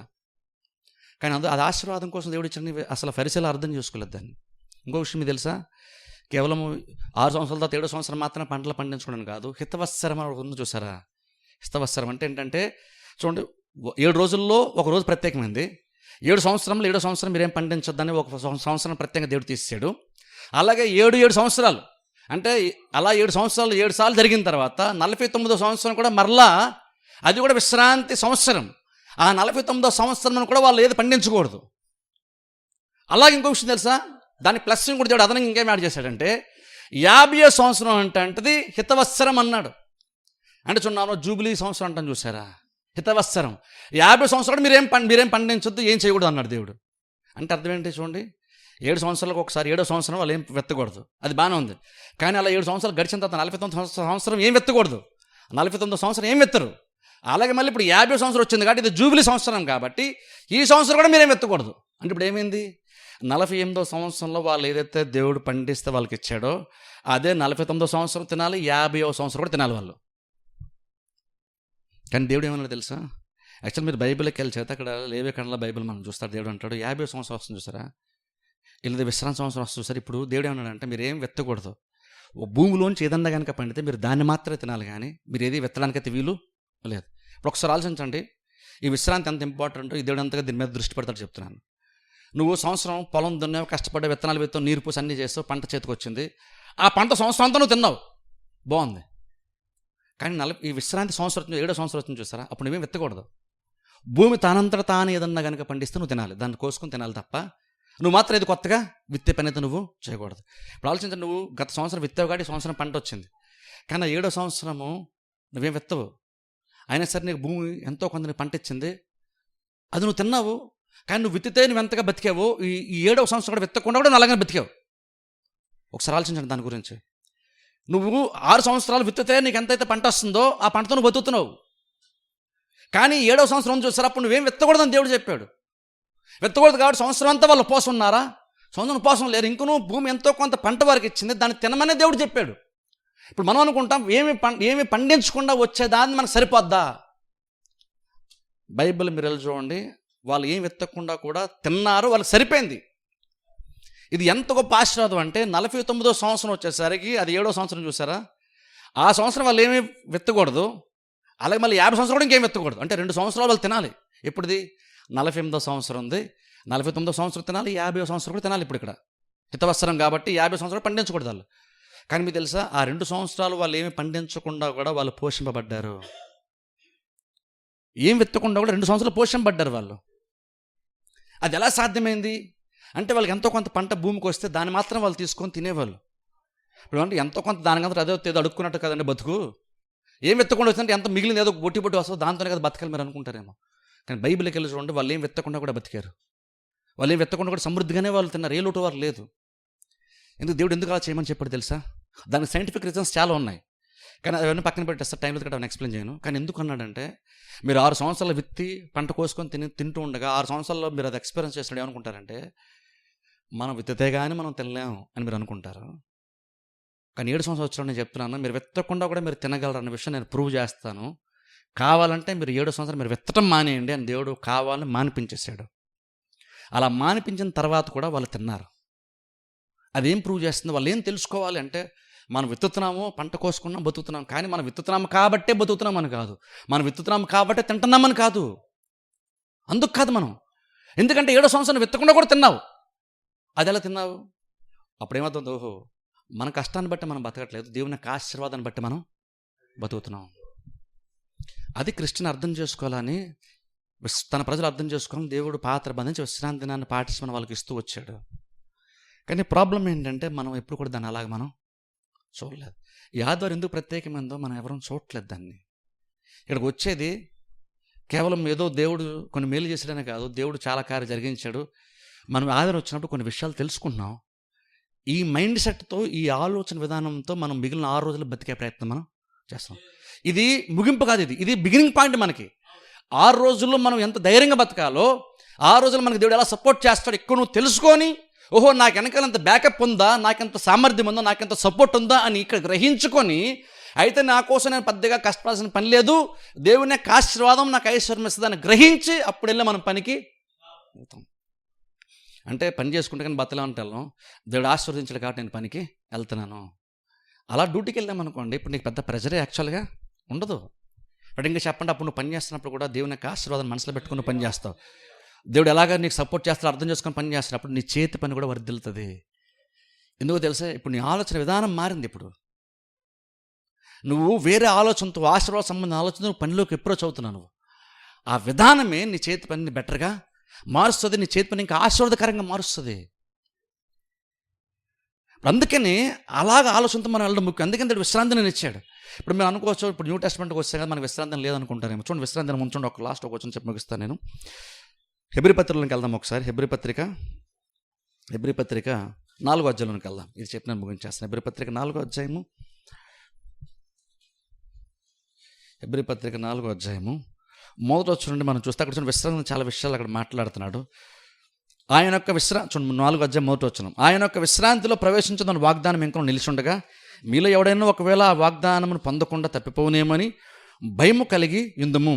వారికి ప్రకటింపడినట్లు మనకును సువార్త ప్రకటింపడింది, కానీ వారు విన్న వారితో విశ్వాసం గలవారే కలిసి ఉండలేదు గనుక విన్న వాక్యం వారికి నిష్ప్రయోజనమైనదాయను. కాగా జగతుత్పత్తి నాడు వేయబడినప్పుడే ఆయన కార్యములన్నీ సంపూర్తి అయి ఉన్నను. ఈ విశ్రాంతిని గూర్చి నేను కోపముతో ప్రమాణం చేసినట్టు వారు నా విశ్రాంతి ప్రవేశింపరు అని ఆయన చెప్పిన మాటను అనుసరించి విశ్వాసమైన మనము ఆ విశ్రాంతిలో ప్రవేశించుచున్నాము. ఇప్పుడు 4వ వచనం, దేవుడు 7వ దినమున తన కార్యాలన్నిటినీ ముగించి విశ్రమించాను అని 7వ దినమును గూర్చి ఆయన ఒక చోట చెప్పి ఉన్నాడు. అంటే ఏదైనా తోటలో చెప్పాడు, ఇదియుగాక ఈ చోటనే వారు నా విశ్రాంతిలో ప్రవేశింపరు అని చెప్పి ఉన్నాడు. అది ఇజ్రాయెల్ ప్రజల గురించి. 6వ వచనం, కాగా ఎవరో కొందరు విశ్రాంతిలో ప్రవేశించుదురన్న మాట నిశ్చయము గనుక ముందు సువార్త విన్నవారు అవిధేయత చేత ప్రవేశింపలేదు గనుకను నేడు మీరు ఆయన మాట వినిన యెడల మీ హృదయములను కఠినపరచుకొనకూడని వెనుక చెప్పబడిన ప్రకారము ఇంతకాలమైన తరువాత దావీదు తన గ్రంథములో నేడైన ఒక దినమును నిర్ణయించి ఉన్నాడు. యెహోషువ వారిని విశ్రాంతి కలుగజేసిన యెడల ఆ తర్వాత మరొక విశ్రాంతి దినము గురించి ఆయన చెప్పకపోవును. గమనించి ఇక్కడ పౌలు మాట ఏం చెప్తుంది తెలుసా? దేవుడు అనాదిలో 7వ దినమున విశ్రమించాడు, పనంతటిని చేసి విశ్రమించాడు, విశ్రాంతి దినాన్ని పాటించమని చెప్పాడు, వారికి విశ్రాంతిని ఇస్తా అన్నాడు. కానీ కొంతమంది ఇజ్రాయెల్ ప్రజలు అవిశ్వాసం వల్ల వాళ్ళు ప్రవేశించలేకపోయారు. అంటే కానాను దేశం ప్రవేశించలేకపోయారని బైబిల్ చెప్తున్నాడు. జాగ్రత్తనండి, కానాను దేశంలో కొంతమంది విశ్రాంతిలో ప్రవేశించలేదు, అందుకు దేవుడు కోప్పడ్డాడు. ఎందుకని? విశ్రాంతి దినం వారికి అన్నప్పుడు కానాను దేశం వాళ్ళకి విశ్రాంతి దినము, విశ్రాంతి అది కానాను దేశం వాళ్ళకి. కానీ కొంతమందే ప్రవేశించారని బైబిల్ మనం చూస్తున్నాం. అది కూడా ఎలా ప్రవేశించారు? యెహోషువ నాయకత్వంలో వాళ్ళు ప్రవేశించారని బైబిల్ మనం చూస్తున్నాం. అయితే మళ్ళా ఇదే పౌలు అయితే ఒకవేళ నిజంగా కనుక వాళ్ళు విశ్రాంతిలో ప్రవేశించి కనుక ఉండుంటే, యెహోషువ కనుక వారికి విశ్రాంతిని కలుగజేసి ఉండుంటే, మరలా దావీదు మరొక విశ్రాంతిని గురించి ఎందుకు మాట్లాడుతున్నాడు అంటున్నాడు. ఇక్కడ బహుశా 95వ కీర్తన అనుకుంటే దావీదు విశ్రాంతిని గురించి మాట్లాడతాడు. పౌలు ఏమన్నాడంటే, మోషే అయితే విశ్రాంతిలో వాళ్ళు నడిపించలేకపోయాడు కదా, కానీ యెహోషువ నడిపించాడు కాబట్టి వాళ్ళు వాగ్దాన దేశం స్వతంత్రించుకున్నారు. వారు విశ్రాంతిలో ప్రవేశించి ఉండుంటే మరలా దావీదు ఇంకో విశ్రాంతిని గురించి ఎందుకు మాట్లాడుతున్నాడు అని పౌలు అంటే అది అర్థం ఏంటంటే, వాళ్ళు విశ్రాంతిలో ప్రవేశించిన తర్వాత కూడా మరి యొక్క విశ్రాంతి దినం ఇంకేదో ఉంది కాబట్టే కదా దావీదు విశ్రాంతి దినం గురించి మరొక చోట మాట్లాడుతున్నాడు అంటున్నాడు పౌలు ఇక్కడ. అంటే అర్థం ఏంటంటే 7వ దినం విశ్రాంతి దినమే, అలాగే ఇజ్రాయెల్ ప్రజలకి కానాను దేశం విశ్రాంతి. కానీ విశ్రాంతి అన్నప్పుడు కేవలం అదేనా విశ్రాంతి అంటే పౌలు అంటున్నాడు యెహోషువ నాయకత్వంలో వాళ్ళు వెళ్ళిపోయారు కదా, విశ్రాంతిలోనికి వెళ్ళారు కదా. మరి వెళ్ళిపోయిన తర్వాత ఇంకా మళ్ళీ విశ్రాంతి ఉందన్న మాట దావీదు ఎందుకు మాట్లాడుతున్నాడు అని పౌలే లాజిక్గా మాట్లాడుతున్నాడు. దాన్ని బట్టి అర్థం ఏంటంటే విశ్రాంతి అంటే ఏదో కానాను దేశం మాత్రం విశ్రాంతి దినము కాదు, మరొకటి ఇంకోటి ఉందని నిలిచి ఉంది. అది ఏంటి అంటే ఇప్పుడు ఆ విశ్రాంతి అంటే ఏంటంటే ఇప్పుడు యేసుక్రీస్తు మన నడిపించే విశ్రాంతి గురించి ఇక్కడ పౌలు మాట్లాడుతున్నాడు. అంటే అర్థం ఏంటంటే ఇప్పుడు 7వ దినమున విశ్రాంతి, 7వ సంవత్సరం విశ్రాంతి, 49వ సంవత్సరం విశ్రాంతి, 50వ సంవత్సరం హితవత్సరం ఏదైతుందో, ఏదైతే ఇజ్రాయెల్ ప్రజలను యెహోషువ నడిపించిన విశ్రాంతిలోనికి, ఈ విశ్రాంతులన్నీ కూడా కేవలము ఒక ఎగ్జాంపుల్ మాత్రమే. దేనికి ఎగ్జాంపుల్? ఇప్పుడు మనం ప్రవేశిస్తున్న విశ్రాంతికి అవన్నీ కూడా దృష్టాంతాలు మాత్రమే. అసలైన విశ్రాంతిలో మనం ప్రవేశిస్తున్నామంట పౌలు అంటున్నాడు. అందుకు అసలైన విశ్రాంతి ఏంటి? విశ్రాంతి అంటే ఏమని చెప్పాను ఒకసారి వెనకాల. విశ్రాంతి అంటే ఏమని చెప్పాను? దేవుడు చేసేసిన కార్యాలని అర్థం చేసుకొని గ్రహించి ఆ బేసిస్ మీద మనం మిగిలినటువంటి దినాల్ని జీవించడం. ఇప్పుడు మనకి విశ్రాంతి ఉందంట. అసలు విశ్రాంతి ఇదేనంట. ఏంటి మనకున్న విశ్రాంతి ఏంటి అంటే సిలువ ఉంది చూసారా, సిలువ కార్యం, అది మనకి విశ్రాంతి. ఇప్పుడు మనము ఆ సిలువ ద్వారా దేవుడు ఏదైతే చేశాడో దాన్ని బేస్ చేసుకొని జీవితాన్ని చూడడం స్టార్ట్ చేస్తాం. ఆదామేమో మొదట 6 రోజులు దేవుడు చేసినటువంటి కార్యాన్ని చూసి 7వ రోజున జీవించడం స్టార్ట్ చేశాడు చూసారా. ఇప్పుడు మనం ఏం చేస్తామంటే వెనక్కి వెళ్ళి దేవుడు సిలువ ద్వారా ఏమేమి నెరవేర్చేసాడో దాన్ని చూస్తూ మిగిలినటువంటి దినాలు జీవించే ప్రయత్నం మనం చేస్తాం. అంటే మన విశ్రాంతి ఏంటి? ఇప్పుడు మన విశ్రాంతి ఏంటంటే సిలువ కార్యం మన విశ్రాంతి. ఆ సిలువ మనకి విశ్రాంతిని ఇస్తుంది. ఇప్పుడు పౌలు అంటున్నాడు ఆ విశ్రాంతిలో ప్రవేశించడానికి మీరు పోరాడడానికి కింద టైం లేదు కాబట్టి చెప్పేస్తున్నాను. పోరాడండి అంటున్నాడు, ప్రయాసపడండి అంటున్నాడు. ఇంతకు మళ్ళీ అసలు మీరు పని చేయొద్దు, ప్రయాసపడద్దంటే మళ్ళీ ప్రయాసం ఏంటి అంటే ఈ ప్రయాసం బతడానికి ప్రయాసం కాదు, విశ్రాంతిలోని ప్రవేశించడానికి ప్రయాసం. విశ్రాంతిలోని ప్రవేశించడానికి ప్రయాసం అంటే నువ్వు సింపుల్గా నువ్వు దేనికి కష్టపడాలి చెప్పి సింపుల్గా ఇప్పుడు మన విషయానికి ఒకసారి చెప్పాలంటే నువ్వు దేనికి కష్టపడాలంటే నువ్వు పని చేయడానికి కష్టపడద్దు, విశ్రాంతిని పాటించడానికి దేవుని దగ్గర నువ్వు కష్టపడు. నువ్వు ఇక్కడ రావడానికి కష్టపడితే నువ్వు బయటికి వెళ్ళవు, నువ్వు కష్టపడాల్సిన పని ఉండదు. నువ్వు దేనికి ప్రయాసపడు, ఎందుకంటే ఇది సాల్వ్ చేస్తుంది ప్రతి ప్రాబ్లంని. నువ్వు చర్చకు వస్తే ప్రతి ప్రాబ్లం సొల్యూషన్ దేవుడు నీకు ఇస్తాడు. అందుకనే మనం చర్చకు రావాలి. చర్చకు రావడమే కష్టం అనుకుంటే అర్థం ఏంటంటే నీ జీవితం అంతా కష్టమే ఒక రకంగా చెప్పాలంటే. కానీ నువ్వు కష్టపడు. నువ్వు చర్చ రావడానికి కష్టపడితే, చర్చ రావడానికి పాపం ఉదయాన్నే లేచి గబగబా పిల్లల్ని రెడీ చేసుకుని టిఫిన్లు చేస్తూ గబగబా చర్చకొచ్చాను చూస్తారు. ఇది కష్టమే, ఖచ్చితంగా ప్రయాసమే, 100% ప్రయాసమే, నేను కాదంటలేదు. కానీ నువ్వు దీనికి కష్టపడితే మిగిలిన 6 రోజులు నువ్వు పెద్దగా బతడాన్ని కష్టపడాల్సిన అవసరం రాదు. ఎందుకంటే దేవుడు దీన్ని ఆశీర్వదించి ప్రత్యేకపరిచిన ఇది ఆశీర్వాదకరమైన దినము. ఇక్కడ దేవుని యొక్క ఆశీర్వాదం పొందుకొని బయటికి వెళ్ళి పని చేస్తాం. నువ్వు పని చేసి ఆశీర్వాదం సంపాదించుకోవట్లేదు, ఆశీర్వాదం పొందుకొని బయటికి వెళ్ళి నువ్వు పని చేస్తున్నావు. అందుకనే దేవుడు పాత నిబంధనలో ఇజ్రాయెల్ ప్రజలు అందరితో మాట్లాడుతున్నప్పుడు దేవుడు ఏమన్నాడంటే నేను ఇది ఇచ్చి ఉన్నాను, మీరు వెళ్ళి స్వతంత్రించుకోండి, నేను మీకు ఇచ్చేసాను, మీరు స్వతంత్రించుకోండి. దేవుడు ఈరోజు మనకేం చెప్తున్నాడు తెలుసా? మనలో ఎగ్జాక్ట్ అలాగే ప్రసంగంతో దేవుడు మనకు అదే చెప్తాడు. ఏం చెప్తున్నాడంటే నేను మీకు ఆల్రెడీ మీకు ఆశీర్వదించాను, మీకు వాగ్దానం చేసేసాను, మీకు ఇచ్చేస్తున్నాను, జస్ట్ మీకు ఇచ్చున్నాను, మీరు బయటికి వెళ్ళి మీకు ఇచ్చేసాను అనేటువంటి నేను నెరవేర్చేసినటువంటి కార్యాన్ని బేస్ చేసుకొని మీరు వెళ్ళి పనిచేయడం నేర్చుకోండి. ఎందుకు పని చేస్తున్నాం అంటే ప్రయాసపడడానికి పని చేయట్లేదు. దేవుడు అట్ట నా కొరకు కొన్ని సిద్ధపరిచాడట, దాన్ని నేను స్వతంత్రించుకోవాలి కాబట్టి నేను పనికి వెళ్తున్నాను. దేవుడు నన్ను దీవించాడంట, దేవుడు నా పోషణకు అవసరమైనటువంటి ధనాన్ని, నేను భుజించడానికి అవసరమైనటువంటి ఆహారాన్ని దేవుడు సిద్ధపరిచాడంట, నేను దాన్ని స్వతంత్రించుకొని నేను వెళ్తున్నాను. ఇది ఎక్కడ లేనిది సంపాదించుకుని వెళ్ళట్లేదు, దేవుడు ఇచ్చేసిన దాన్ని సంపాదించుకుని మనం వెళ్తున్నాం. ఆకాశ పక్షులు చూడండి, అందుకనే యేసుక్రీస్తు చెప్పారు అవి చింతపడవు. ఎందుకు తెలుసా? దేవుడు వాటి కొరకు దేవుడు సిద్ధపరిచాడంట. ఆకాశ పక్షులు వెళ్తున్నప్పుడు నేను ఎలా బతకాలి అని భయంతో వెళ్ళవు. అవి చాలా అవి నిశ్చింతగా ఉంటాయి తెలుసా. అవి లాక్డౌన్లో మనం భయపడ్డాం ఎలా బతకాలని, కానీ పక్షులు జంతువులు భయపడలేదు. ఎందుకంటే వాటికి నమ్మకం ఏంటంటే వాటి నేచర్లో దేవుడు ఏం పెట్టాడంటే దేవుడు ఎక్కడో రెడీగా ఆహారము ఉంది. ఆకాశ పక్షులు తెల్లారి గూట్లోంచి లేసి బయటికి వెళ్ళేటప్పుడు ఏ నమ్మకం తెలుతాయంటే ఎక్కడో దగ్గరికి వస్తాయి, నా కూడా దేవుడు ఆహారం సిద్ధపరిచి ఉంచాడు, జస్ట్ నేను వెళ్ళాలి, దాన్ని పికప్ చేసుకోవాలంతే, దాన్ని కలెక్ట్ చేసుకోవాలంతే, దాన్ని నేను గ్యాదర్ చేసుకోవాలంతే. ఆకాశ పక్షులు అలాగే జంతువులు అలా బతుకుతాయి, దేవుడు సిద్ధపరిచాడు నమ్మకంతో బతుకుతాయి. మనుషులుగా మనం ఏంటంటే నేను కష్టపడితే కానీ బతలేను అనుకుంటున్నాం. పక్షుల కంటే మనం శ్రేష్ఠులమి, ఇంకా ఎక్కువ సామర్థ్యం కలిగినటువంటి వారమి, కానీ ఇంకా మనకు ఏంటంటే నేను కష్టపడితే కానీ బతలేను. మనం వరి అవుతాం కానీ జంతువులు ఎప్పుడు వరి అవ్వవు తెలుసా. ఏ ఆకాశ పక్షులు జంతువులు ఏవి కూడా అలా దిగులు పడుతూ కూర్చొని నాకేం చేయాలో అర్థం కావట్లేదని ఏ జంతువు చింతపడదు. జంతువులు చింత అన్నది లేదు. ఆ జంతువులు దేనికి వర్రి అవ్వవు, ఆకాశ పక్షులు దేనికి వర్రి అవ్వవు. కానీ వాటన్నిటికంటే మనమే శ్రేష్ఠులం, కానీ మనమే చింతపడతాం ఎలా బతకాలి. నేను డ్యూటీ చేస్తే ఎలా బతుకుతానండి, కష్టపడిపోతే ఎలా బతుకుతానండి, నాకెవరు సపోర్ట్ చేస్తారండి? ఆకాశంలో దేవుడు ఉన్నాడు కదా, ఆయన సపోర్ట్ చేస్తా. భక్తులు అన్నాడు కదా, నేను నిన్నే చెప్పాను చూసారు, ఆకాశమందు నీవు నాకుండా నాకు లోకం లేదు, నాకు అక్కర లేదు, నువ్వు ఉంటే నాకు చాలా అన్నాడు. మనం కూడా ఆ ధైర్యంతో బతకాలని దేవుడు చెప్తున్నాడు. ఇప్పుడు మనం విశ్వాసం ఉంచుతాం, కానీ ఏ బేసిస్ మీద విశ్వాసం ఉంచుతాం తెలుసా? దేవుడు ఏదో నేను ఇది చేస్తే దేవుడు నాకు ఏదో చేస్తాడని కాదు. ఈవెన్ మీరు దశభాగం ఇచ్చినా, కాంగ్లు ఇచ్చినా, నేను ఇస్తాను అక్కడ దేవుడు నాకు ఏదో ఇస్తాను కదా, దేవుడు నాకు ఇచ్చాడు నేను తిరిగి దేవునికి. దేవుడు చేసే ప్రతీకారం చేసేసిన కార్యంగా చూస్తూ ఆ బేసిస్ మీద నేను కొన్ని కార్యాలు చేస్తాను అనుకొని వెళ్ళాలి. అందుకే దేవుడు ఫస్ట్ ఆదాముకు విశ్రాంతిని పరిచయం చేశాడు. ఫస్ట్ నువ్వు రిలాక్స్ అయిపోదాము, నువ్వేం భవిష్యత్తు చింతపడద్దు. నువ్వు 6 రోజుల్లో పనికి వెళ్తున్నావు కాబట్టి పని చేస్తూ చింతపడద్దు. నువ్వు ఫస్ట్ ఆ విషయాన్ని చూసి అప్పుడు వెళ్ళి పని చేయి.